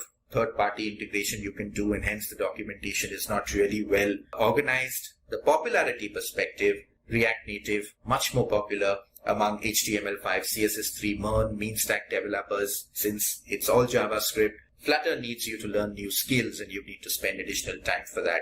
From a community support, React Native has been there for a longer time as compared to Flutter, and hence has a stronger community support as compared to Flutter. And that translates into better job prospects in the industry for React Native as compared to Flutter. So if we were to give it a score, React scores much better with a total score of 5, leaving Flutter with a total score of 2. So I hope we were able to understand the differences between the React Native and Flutter, and this will help you make better decisions with planning your career and deciding which technology you should latch on. So our demo is going to be about creating a calculator using React and Node.js. And so we have here just a basic calculator, nothing crazy, but the whole thing is going to be created with React. And so we'll be using JavaScript, we'll be installing React and installing the various components such as Node.js and the different NPM solutions that we need. So as you can see, the calculator works just fine. And now let's go ahead and let's go and install the different tools that we need. So the first one is going to be Node.js, and we do a Google search on Node.js. We always start with Google searches because it's the easiest way to find things. And so we go to the default Node.js site, and you can go to downloads, and there are Windows, Mac OS, and also Linux installers. You can also download the original source code and compile it yourself if you want. You'll also need a text editor. I'm going to be using Visual Studio Code. It's just my favorite text editor. It's free, works across all platforms. It comes with a ton of extensions, so you can get up and running really quickly with it. So we're just going to go ahead and install the Windows version. I already have it installed, so I don't have to download it again. You also want to make sure that you have the latest version of Node.js installed with the Node Package Manager. So we're just going to open up our terminal window and validate which version that we have running. And we can do that fairly easily. We can just put in node --version, and it'll tell us which version, which means that it's installed. And the same thing with npm node package manager. We'll do npm --version, and that will give us back the version number. Again, you have to have them installed for them to be able to do that. And we're going to also now create a React app. So we're going to do install, and then it's going to be create -react -app. That's the command to create a new React app. And we're going to install it right off our desktop. So let's go in and we'll put npx create -react -app. And then the app is going to be called calculator, which will install a folder on our desktop with all the appropriate React code. And this will be just a template application, but it'll have everything there that we need to get started with. Hit return, and that'll take a few minutes just to install everything. And here we go. And so as we go through some of the components that we're going to be creating today, we're going to be creating an app component, and there'll be the main component that has all the information that will then be displayed on the screen. Then we have a layout component, and there will be the actual look and feel of the calculator, and the output component, which will be the results from the calculator, and then the output row. And this will be all the different tools that we will need. And here we have our new folder right there on our desktop. But we're actually going to go now into Visual Studio. And if you've seen any of the other Node.js videos that we've created, you know that I like to work with Node.js in Visual Studio Code because I can run terminal window right there. So I'm going to open up the folder that we just created. That's called Calculator. I want to open up the whole folder, not a file, but the whole folder. And here's our folder on the left-hand side. We have all the different files. Here's our JSON package that has the instructions for what the calculator looks like, including which version of React and the DOM. And here's our default elements. And as you can see, because we're using React, it's going to embed the code into a HTML page. And so we have a div with the ID of root that's going to reference some class files that we create. And so the app.js file has the application code that we're going to be modifying in a little bit. And you'll see that it actually then references up to our index.js file. And if an index.js file, it has the ID element root, which ties back to the ID element of root in our HTML file. So we're constantly referencing and cross-referencing our application. And this is where we're going to be doing most of our work. All right, so we're going to go ahead and open up the terminal window. And the first thing we want to do is start npm. And it's now going to have everything running on, it's going to have localhost and everything running on port 3001. We'll give that a moment, and this will actually then bring up just the standard default React boilerplate app. It's just taking a moment to load. Should probably get a faster computer. Oh, hey, there we are. Just not patient. So here we have our basic boilerplate ReactJS application. Nothing too crazy here. So let's actually go in and start working in some of our code. So let's see now. Yep, everything's running where we expect it to run.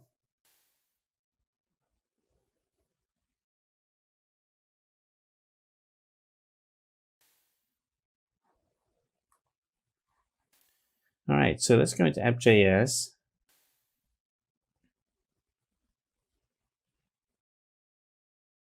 And we can actually go ahead, and if you want to type Control+C and actually stop the app, or you can in the terminal window, you can actually stop it.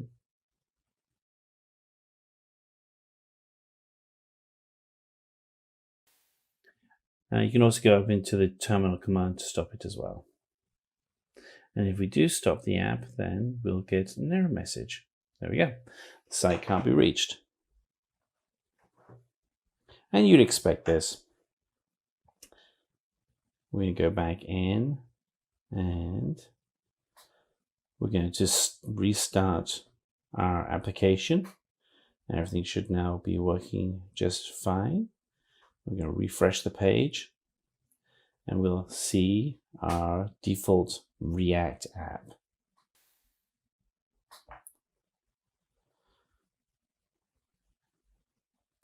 Coming up on port 3001. And there we are.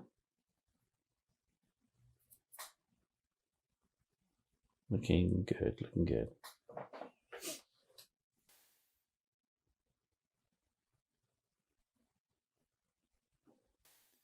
Okay. So we're going to delete out what we have there because we want to put in our own content. And we're going to call this one class app, and we're going to go in and we're going to be modifying that class here in just a moment. We'll put in a default layout. I'm going to create a new folder. This folder is going to be called components. This is going to be for our calculator. And put a new file in there. We're going to call this one layout.js. And this is where we're going to start breaking down the structure of our layout. And we're going to say import layout. And then we want to do the path to our layout. Components, layout. And you notice that we have the dot because we have to go up one folder. That's the command for that. So dot up one folder, components folder, layout.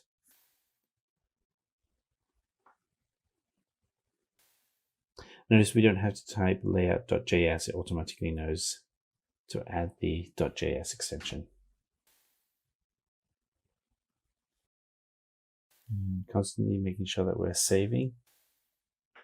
Let's go over to layout.js, and this is our layout. We do this using CSS. Then we're going to import React from React, and then select import. And then we're going to link to layout CSS. This is going to be a CSS file that we're going to create. So we're going to have to type that in, layout.css. And notice we had to write out explicitly that it's a CSS file. And so here we have, and then we're going to put in the constructions for the layout, what our props look like. And then we'll export default layout so it can show up correctly.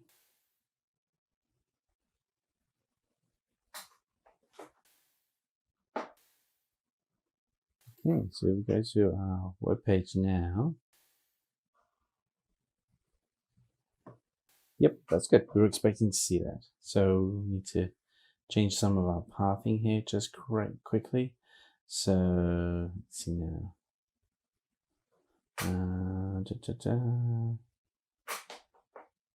We're going to move a file so that it can be accessed appropriately. Rerun this.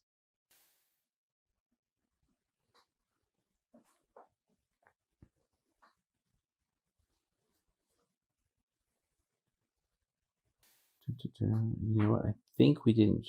We have to update.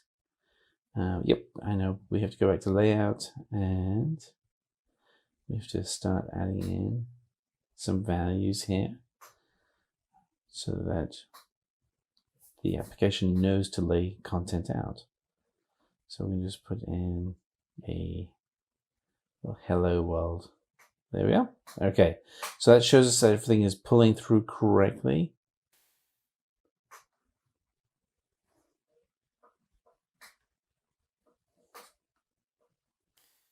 So we want to get rid of hello because we're going to replace that with our own application.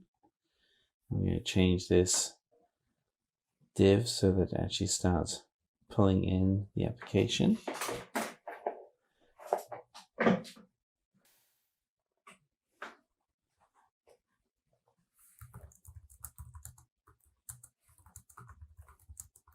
And we're going to put in the class name for calculator, and this will be a CSS reference.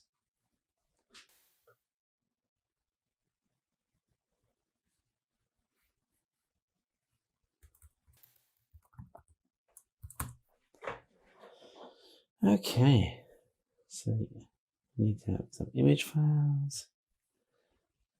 And what we're doing here is we're essentially building up the different elements that will need to be presented on the screen. And then we'll have a CSS file that we'll use to create these elements. And as you can imagine, I've already got this written, so I'm cheating a little bit because I know what I'm putting here. But bottom line is that the calculator really is a bunch of form elements, such as buttons on the screen, but we're going to use CSS to reformat them so that it looks more like a traditional calculator. That's one of the things that you get comfortable working with when you're doing web applications, is how to take technologies that you're used to using and then modifying them so that they look different. And so in this instance, we're used to using button elements within an application. So why not use the same button elements, which consistently work from browser to browser, and then just simply update the look and feel of them with some CSS so that they look good. And here we are just doing a very simple on-click command. This is some basic JavaScript that will render inside of the browser itself. Okay, so now we see, boom, there's a button. All right, so, and again, you want to be constantly testing and verifying that the code you're writing is working correctly.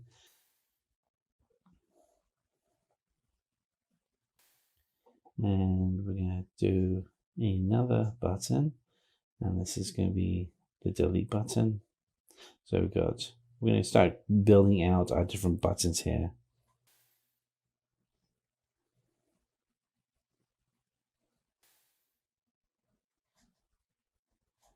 Alright, so let's delete. Now we have an on-click event for that.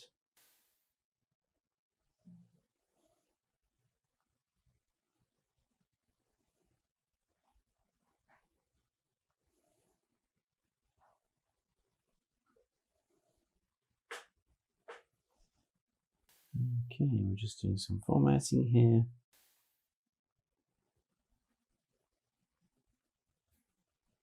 Okay, so we just used going through our code here, make sure everything looks good. And one of the things we can now do, because we've got a baseline that looks correct, we can just copy that, and then we want the percentage sign and then the forward bracket. So this.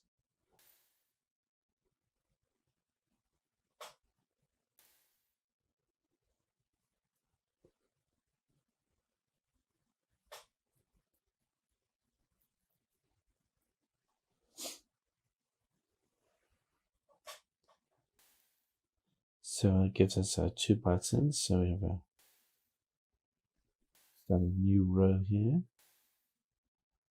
I'm just going to copy everything over, just to make it a little bit easier on ourselves. And then we're just going to pipe in the numbers 7, 8, 9, and then plus symbol. Sorry, the multiply symbol.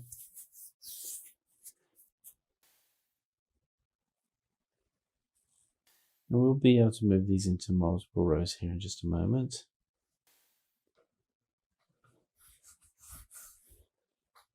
And we just want to keep going through, making all the changes here so we actually fill out all the different elements.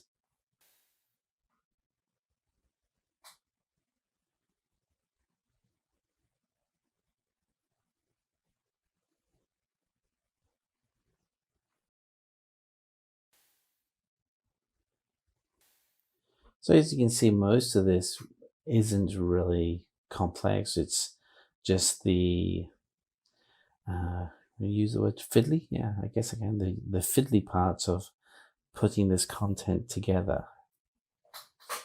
So we refresh our screen, start seeing all the different elements.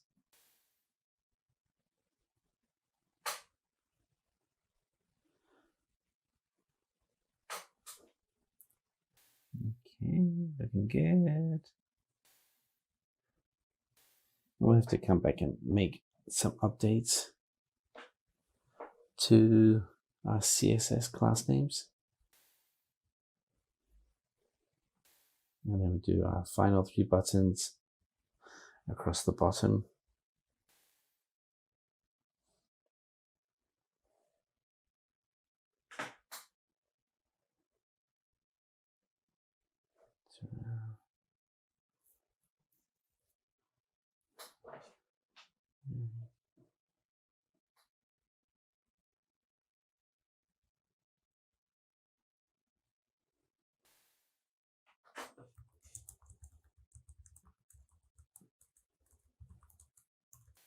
Okay, so let's now add some styles to the content that we've created. We do that in our layout.css file. And so we already have some styles that we created. So we're just going to go ahead and for the sake of brevity, we're just going to pull those over. We can, if you want to, and have us do a more detailed video on how to create the CSS files, then we'll certainly do that. But I think most of you probably know how to do this already.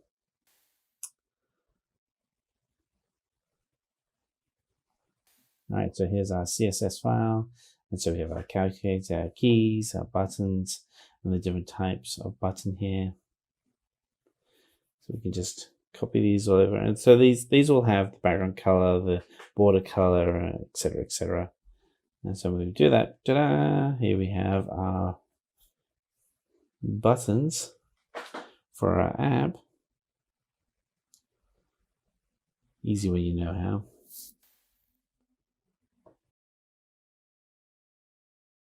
Okay, so we take out the CSS, and then we just have basic buttons. We add the CSS link back in. We have a nice laid out application.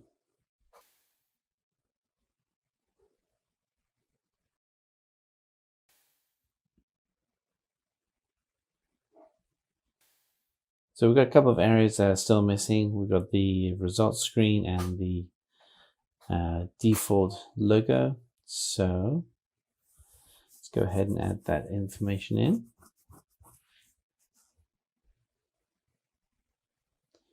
And we'll create a new folder called assets. And the assets we'll put another folder called font.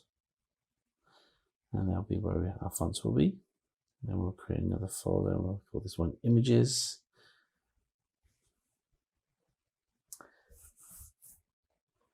And we'll put our images in there. So we'll have our logo image, just Simplilearn logo.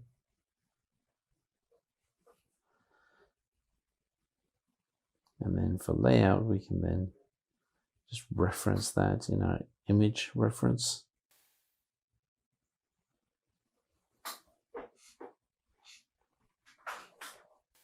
So I'm going to import the logo. I'm going to import that from our assets folder. And under assets, we'll go to img, which is where we have our image. And then we'll do the path for the logo.png.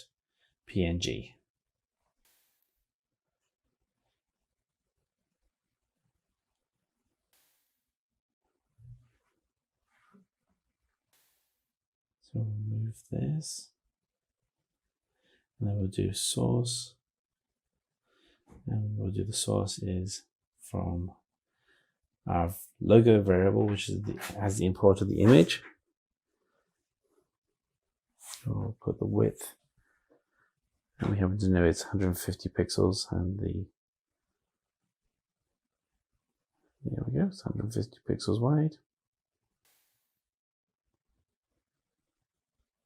And the style that we'll reference from CSS will be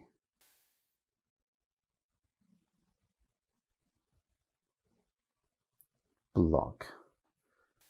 So just some inline styling here.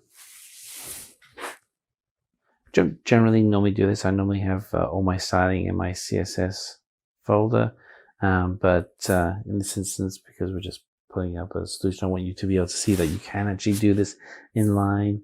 So there we are, have our Simplilearn logo. Okay, so now we need to have the results screen. Make sure that looks correct.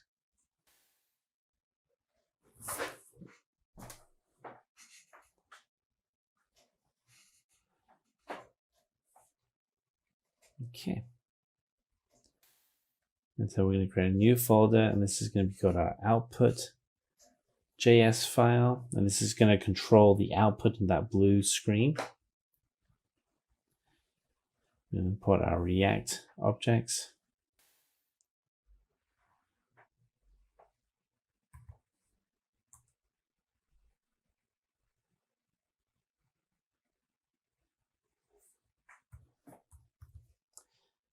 And we'll export that.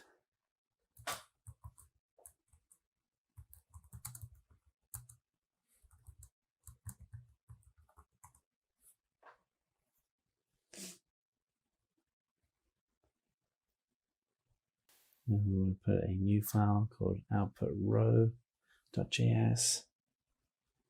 So we'll put our instructions. This is going to be our component the users will put their results into. And output row.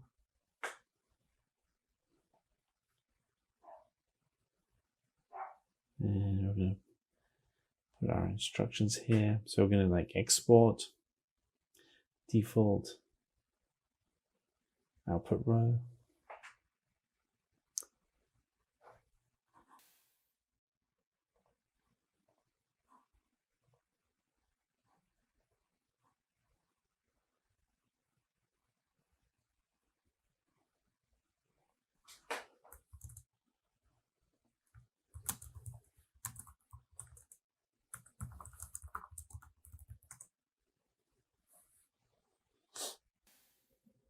All right, so we're going to start putting together the code that allows us to construct our solution.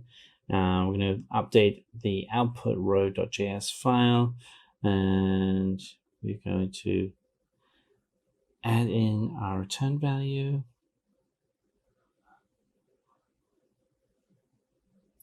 So we'll put a div, and this will be input type.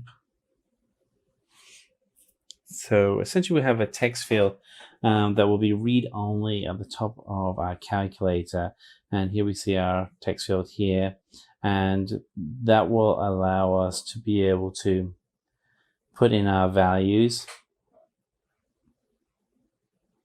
And we use the class screen that allows us to give our formatting. And we're going to put a file, it's going to be output row.css. We're going to add in our specific CSS for this output row. And as you can see, we're just using all of our standard HTML5 skill sets here. And let's go over to our style. We'll pull in our props.text size.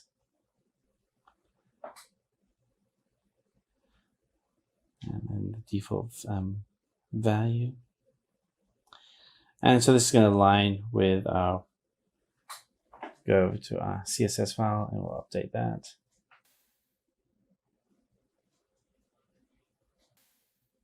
And output.js. We'll make sure the results get returned correctly as we're tapping on the buttons.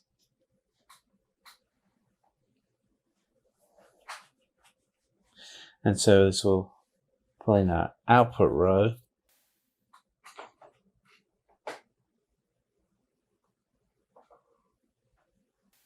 And the value will be,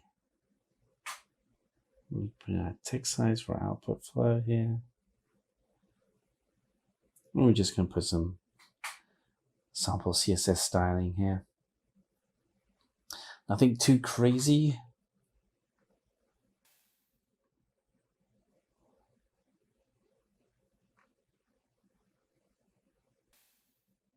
And we're going to have 2 rows.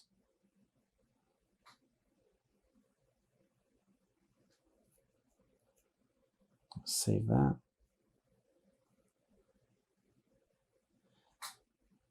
And our 2 rows will appear in a moment. Let's go into our layout. Let's add in our rows. So this is our output. I'm going to pull in those values. And there we have our 2 values.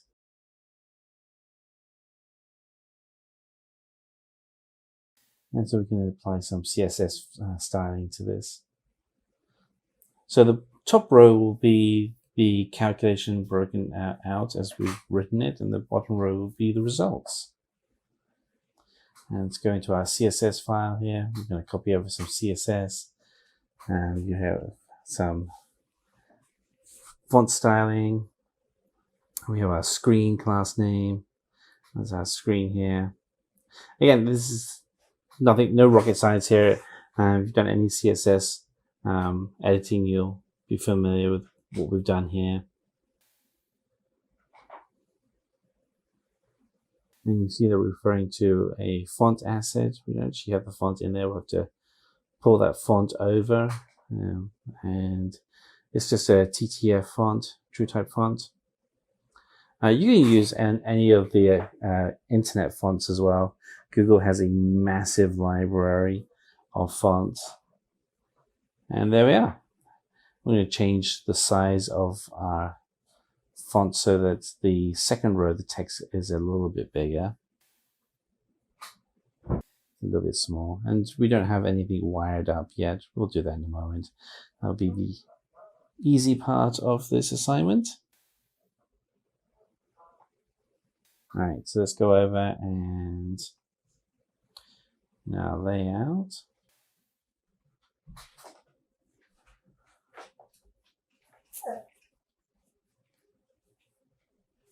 Okay, so let input, set input, and use state. That way we can default the initial state. And for the result, the useState, the initial useState will be just blank.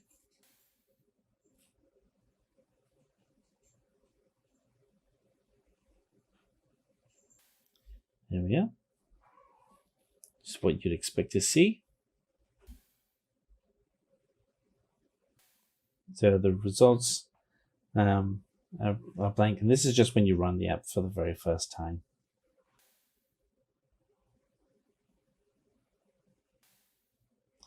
Okay, so we're going through. And now we want to put in our actions. So we're going to have an event when we click on any of the buttons. We want to take the value of the button. And so if it's going to be any of these actions here.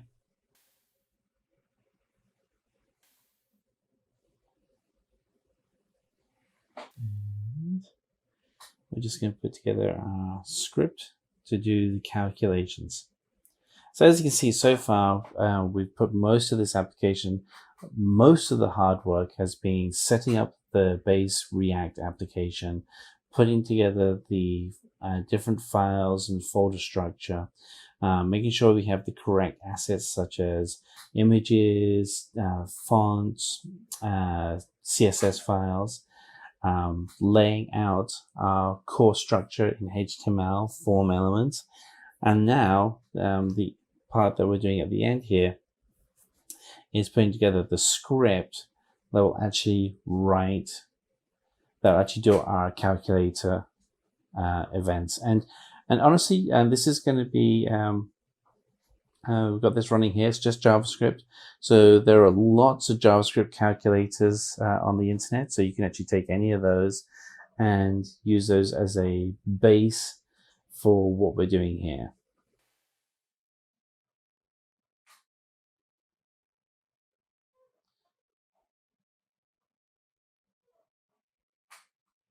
And there we have if there's an error, we'll do math error result. We don't expect to see that.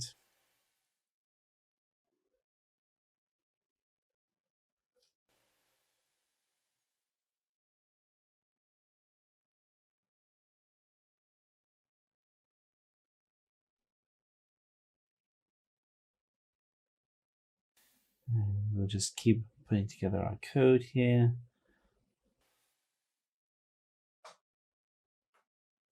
So our different results. So depending on which command you use, so for instance, if it's the equal sign, then you have the results.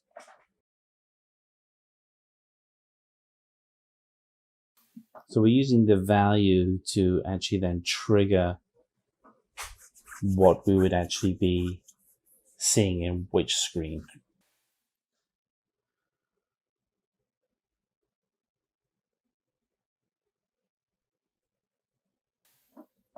Okay, that's looking good.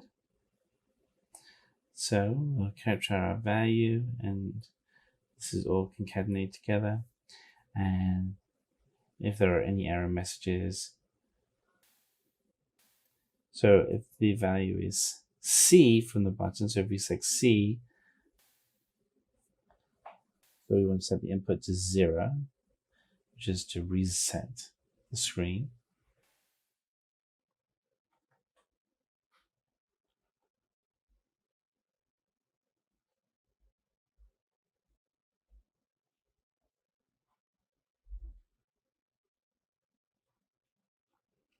And if the value equals, and this will be delete, what we want to do is we want to manipulate the string on the screen, which means we're going to eliminate the last character entered. And this is manipulation here. And this is all reducing the length of the string by 1 character at a time. Again, this is your standard JavaScript control. So we hit delete, and that gets rid of a character, another character. Hit it again, I'll get rid of the 3rd character.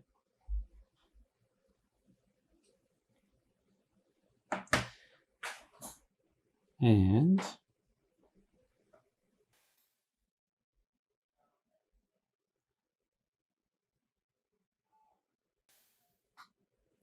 we'll put, if the string is 0, then put that as the value.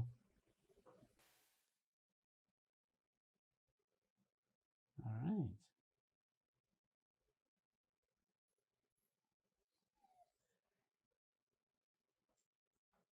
This allows us to test out our application.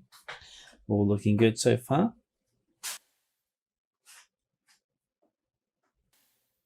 Okay.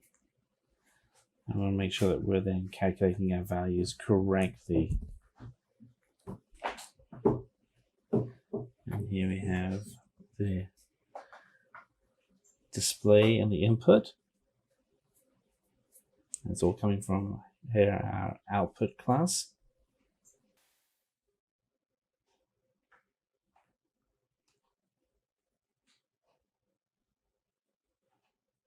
And then we'll put in our results. Okay, it looks like we're lining everything up. Just always want to go back and double check that you have all your commands, all your variables lining up correctly.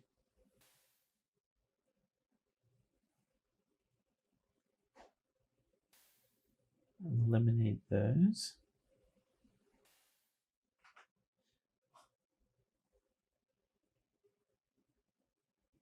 Now make sure we have the answer and the user into there. There we have the answer and the user, and we'll change the font size.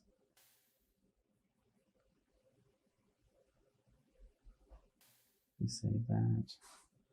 We'll go over, and this is our local application, and we test it. We can start putting together our construct, and we'll see that our calculator is working. So clear gets rid of both values.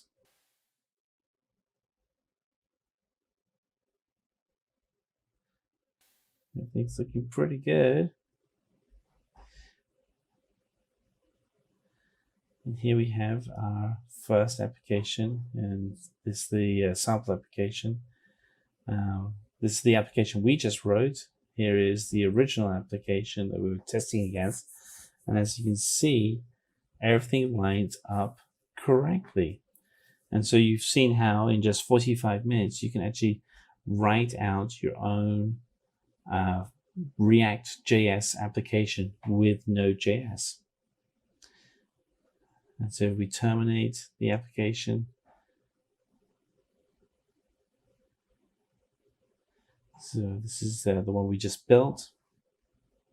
It's going to fail. So that allows us to validate that we had actually created. We'll restart the services. Say yes. We'll run it on another port because we already have an app running on another port. So it's going to run on 3001, refreshing the web page. And voila, there we are. There's our application up and running. Everything looks really good, working fine. It works absolutely identically.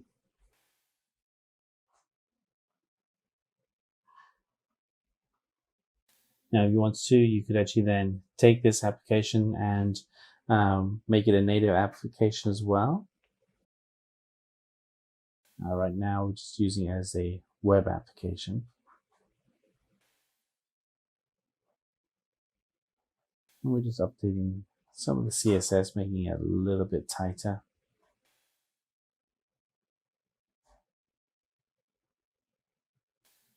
Everything looking exactly the same.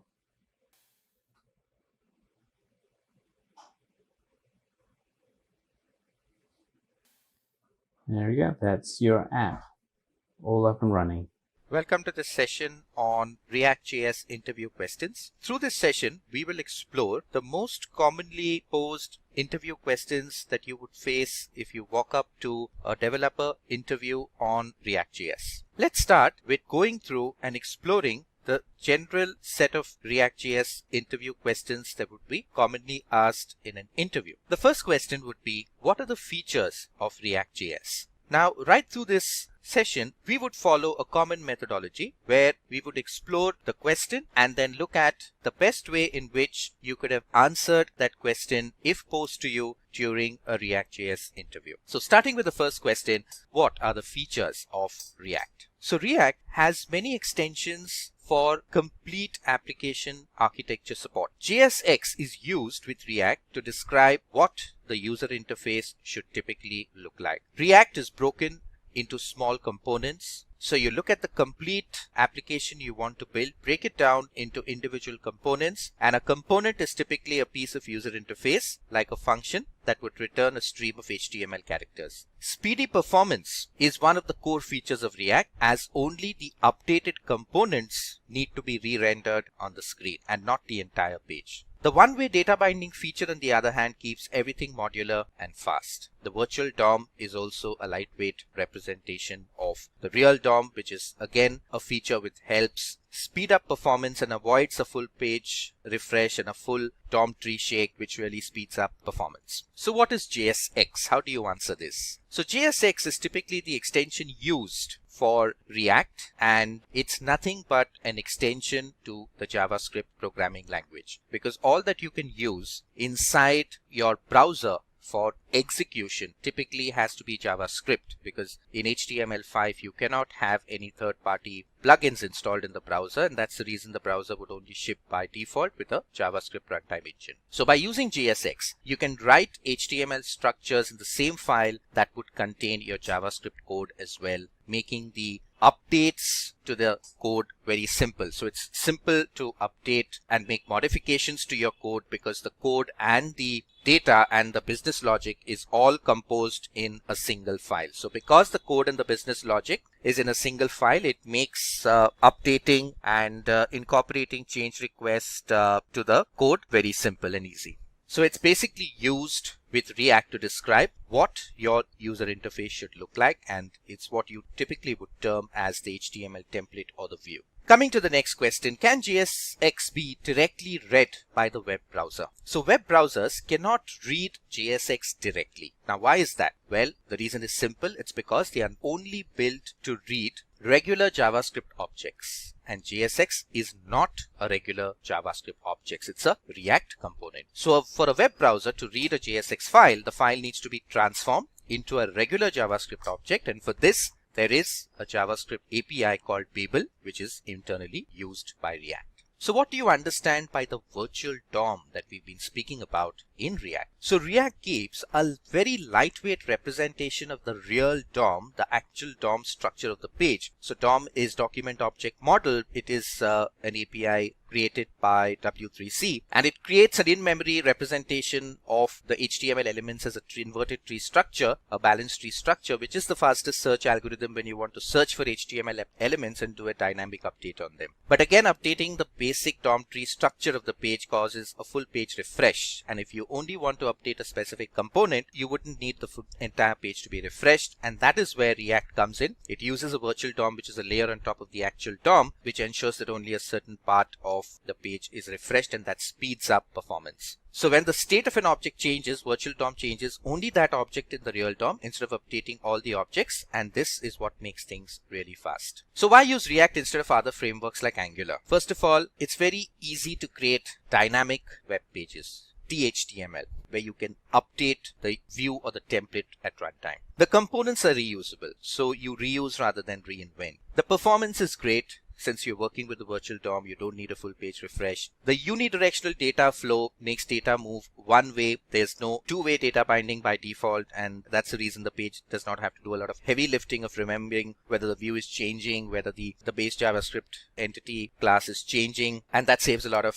processing time. Again, to debug React is much more simpler, and that's what makes it more popular in terms of its simplicity and speed as compared to other frameworks like Angular. What is the difference between ES5 and ES6 standard? So these are scripting standards, okay, that are defined by the European Computer Manufacturers Association, or ECMA, and all of the scripting languages are a subset of the standard and are derived from these standards to ensure that the code will execute on all browsers, and the code that we are writing is standards based. So these are a few instances where ES6 syntax has changed from ES5. If you look at the ES5 syntax on the top, we are creating a simple React class component, and the render function just returns a stream of HTML content. In ES6, there's a new keyword that comes in, which is extends. So you are extending from the base React component and creating a custom component and then returning a stream of characters. Also, the function keyword no longer needs to be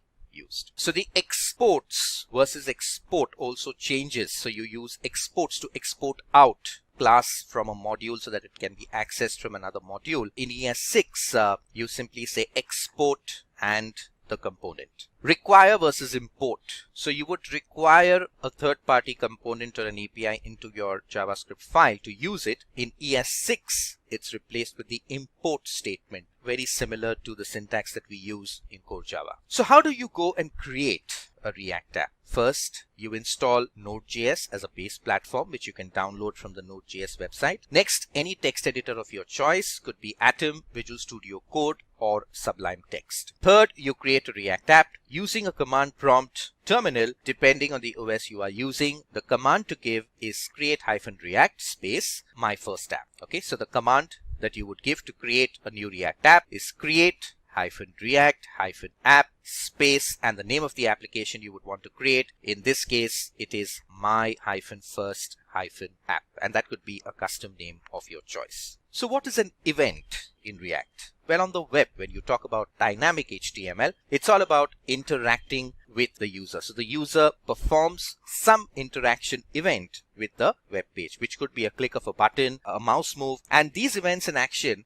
can be triggered by a user or any system, or could be pressing a key or a mouse click, etc. And in response to that event, you would execute a block of code, which is called an event handler. So here we have class simple, which is a custom class that extends the base React component, the name of the function work, which triggers a simple alert message box, and a render function which returns HTML. When you click on the button, we would want to bind that to the event handler this.work, and that's how you connect a click event to an event handler function.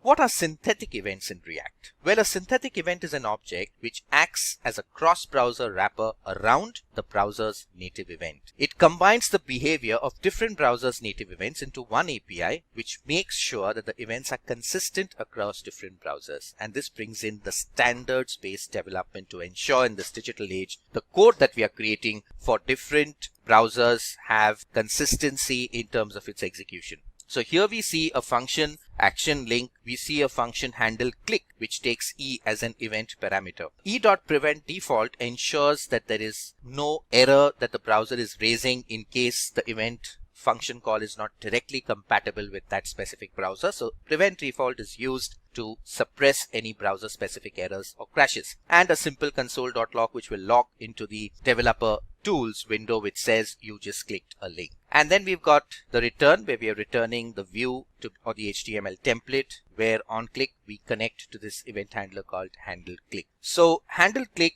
is basically a wrapper, and the entire action link is a wrapper object which is a synthetic event. We don't directly go and bind to the on click and then associate a function with it. We actually associate a synthetic object with it, which binds the base default event that could be specific to a browser. So some browsers would probably understand an on click, another browser would understand a click, and to ensure there is consistency of syntax and from a development perspective, the code that we write will run on all browsers, we need to take care of using the synthetic events which isolate the developer out from the complexity of writing code specific to different browsers. So you just write generic code which will work on different browsers. So how do lists work in React? So the lists display data in an ordered format. The traversal of lists is done using the map function. So here we see there is a function called list of names which takes a variable props as a parameter. Props.names will allow us to get a reference to all of the array of names that are passed. Constant list names is another variable created equal to names.map,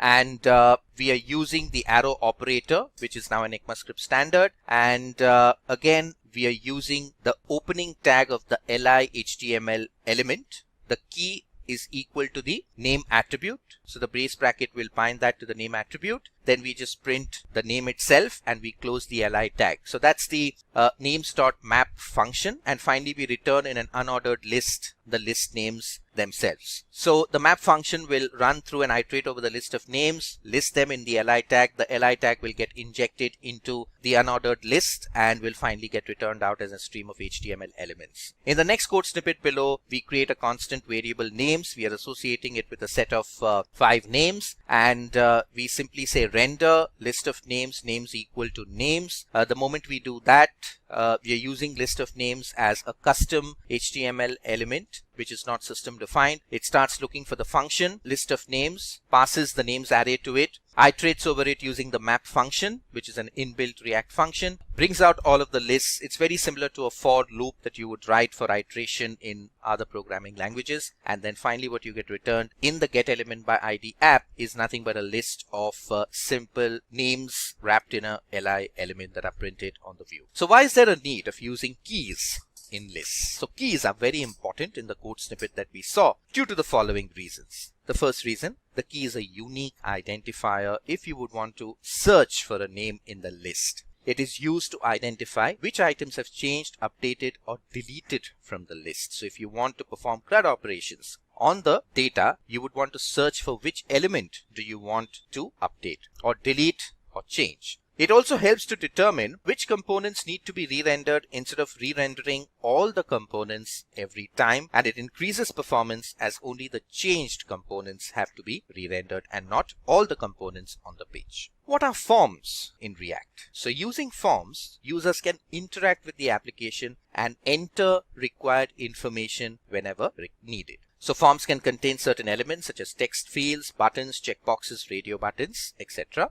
And forms are also used for many different tasks such as user authentication, searching, filtering, etc. How do you create a form? Pretty simple. Again, create a custom component called nameFrom that will extend React.component. We create a state variable. This .state is equal to value. We handle the change by writing a handle change event, and we handle the submit by writing a handle submit event. In the change event, we just change the state by saying setState of the value to event.target.value, event being a system defined keyword passed as a parameter. And in the submit, we simply alert that a certain name was entered, and we trap the value that was entered into the form. Prevent default to suppress the browser from raising any errors. On the render function, we return a form. On the submit, we connect to the handle submit event and we bind the data submitted from the form to the handle submit event, and we pass the this pointer, which is a reference to the current context of the view itself. We open a label, specify the name, we then specify an input box as text. The value is set to this .state.value, and on change, we simply connect to the handle change event and bind to it and pass the context of the text box itself. So the moment we change the value in the text box as we are typing, the handle change event will receive the updated value and set the state. And when we click on the submit button, the handle submit event handler executes and we alert out the current value printed in the text box, and that's it. So how do you write comments in React? When you're a developer, if you want to comment out some code or if you want to set comments to enhance the maintainability of the code, a single line comment is as simple as given in most other programming languages: \* to open, * to close. Multi-line comments follow the same syntax and can span multiple lines to add comments to functions in terms of what the function can do and what are the types that it can return.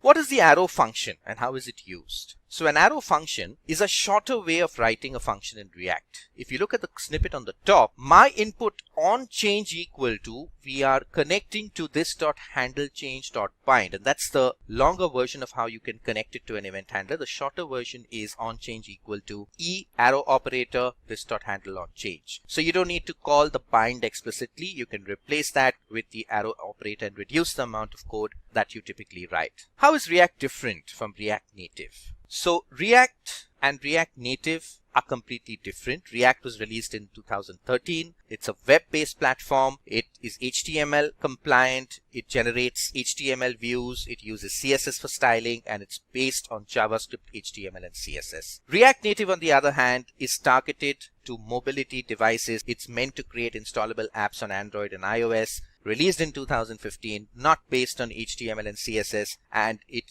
basically requires the ReactJS API to create these installable apps for these mobility ecosystems. How is React different from Angular, another popular framework by Google? So Angular, created by Google, completely based on the model view controller pattern, works on the real DOM layer and requires a full tree shake at the DOM layer to update views and components. supports bidirectional data binding. The rendering is purely done on the client side, the performance comparatively slow. ReactJS, on the other hand, created by Facebook, it's the view layer of the model view controller pattern. It works at the virtual DOM layer and is hence faster. It's unidirectional data binding and not two-way. And the rendering is typically what is done at the server side, and what you get as a response on the client is a stream of HTML characters as an output.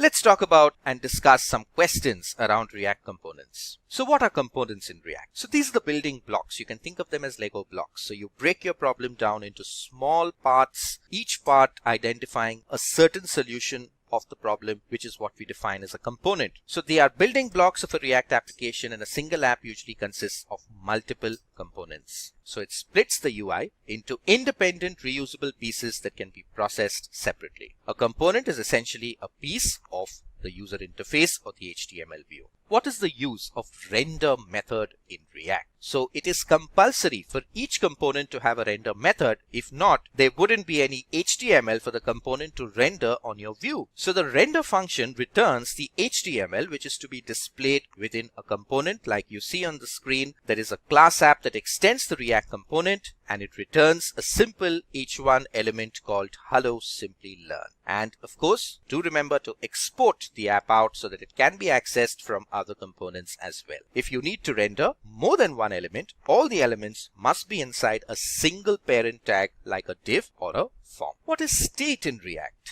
The state of a component is an object that holds some data within it. The data would influence the output of the component. Now, how do you implement state in React? So state holds the data that a component renders on the web application. For example, here we've created in the constructor this.state equal to, and this temporary anonymous object has two attributes, car and bike. When we return, we simply return this.state.car and this.state.bike. Now this is how you would create stateful components and access the state properties within the view. How do you update the state of a component? By using the built-in setState method, you can go ahead and update the state of the component. So here we have a simple render function that returns the state itself, state.message, and on the onClick connects to a button press function. The moment you click on the button press function sets the state to another message. So the initial message in the constructor is welcome to Simplilearn.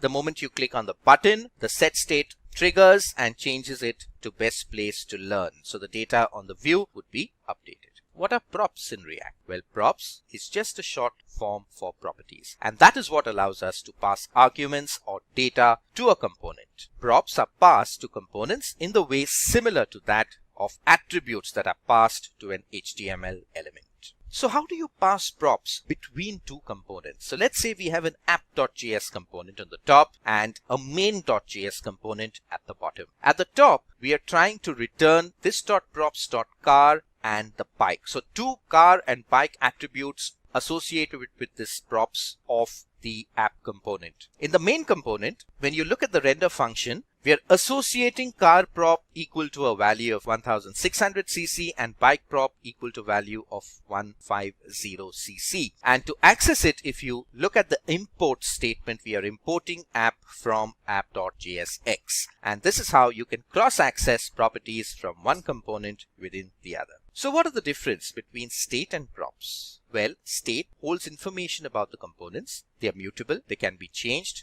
they cannot be accessed by child components, and they cannot have state. Props allow to pass data from one component to the other as an argument. They are immutable, they are read-only, and props can be accessed by the child component, and they can have props as well. What is a higher order component in React? So these act as a container for other components, which helps in keeping components simple and induces the reusability factor. They are generally used when a common logic has to be used by multiple components. That's when you group together a set of components within a higher order component in React. How can you embed two or more components into one? This code snippet demonstrates the app component, which returns a hello text, and it has a custom tag called simple. The simple tag is defined in the component below, and it returns text called Simplilearn. And in the render of the React DOM, we simply go and render the app component. So hello Simplilearn would be the final output, and that's how you can embed one component into the other using this methodology. What are the differences between class and functional components? So stateful components would extend React component in this case, and if you could look at the render, it simply renders this .props.title. The constant stateless component would be equal to props. The div tag returns this .props.title. So you can look at the style, very different in terms of class and functional components. One using the arrow operator, one using the traditional class and render method. So the class component can hold or manage state. Complex as compared to stateless components, can work all of the lifecycle methods of the component, and it can be reused. The functional component cannot hold or manage state. They are simple and easy to understand. It does not work with any lifecycle method, and it cannot be reused. Let's explain the lifecycle methods of components. We've got initial state, which is executed before the creation of the component. Component did mount, which is executed when the component gets rendered and placed on the DOM. Should component update, which is invoked when a component decides any changes to the DOM and returns true or false value based on certain conditions. Component did update, it is invoked immediately after the rendering takes place. Component will unmount, which is invoked immediately before a component is destroyed, and unmount it permanently. Let's move to the React Redux set of questions. So what is Redux? It's an open source JavaScript library used to manage application state, and React uses Redux for building the user interface. What are components of Redux? The first is the store, which holds the state of the application. Store contains state, which defines the user interface, which triggers a set of actions which are then sent to the reducer. So store holds the state, action is the source information for the store, and reducer specifies how the application state changes in response to actions sent to the store.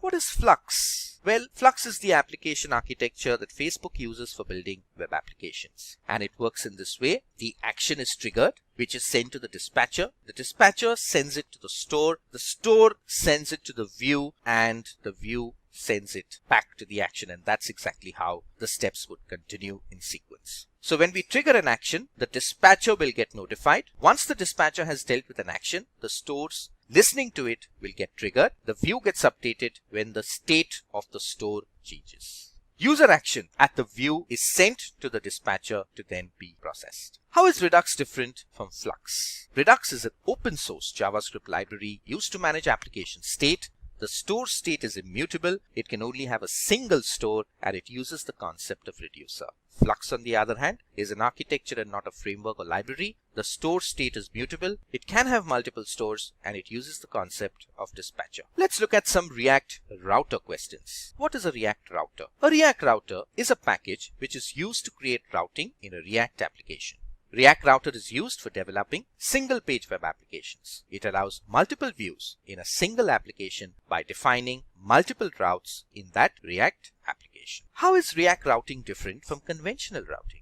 React routing has a single HTML page. It uses, or the end user rather, would navigate multiple views within the same file called a single page app. The page does not refresh since it's a single page file, and there is improved performance since you're not navigating across multiple pages. Conventional routing, each view is a separate HTML file. The user would navigate multiple files for each view. The page would refresh every time the user navigates, which would hence result in slower performance. How do you implement React routing? You can implement React routing using a very simple method. Considering the above components, let's say you've got a component called app, about, and contact. So here you can specify the route path. If the route path is just / the root default route, it takes you to the app component. If the route is / about in the URL given by the end user, you automatically navigate and activate and load the about component. And if the URL is / contact, it would take you to the contact component. Let's talk about React styling questions. How do you style React components? Either you use inline styling by using simple CSS, by simply saying color blue, and that's going to be the output of the H1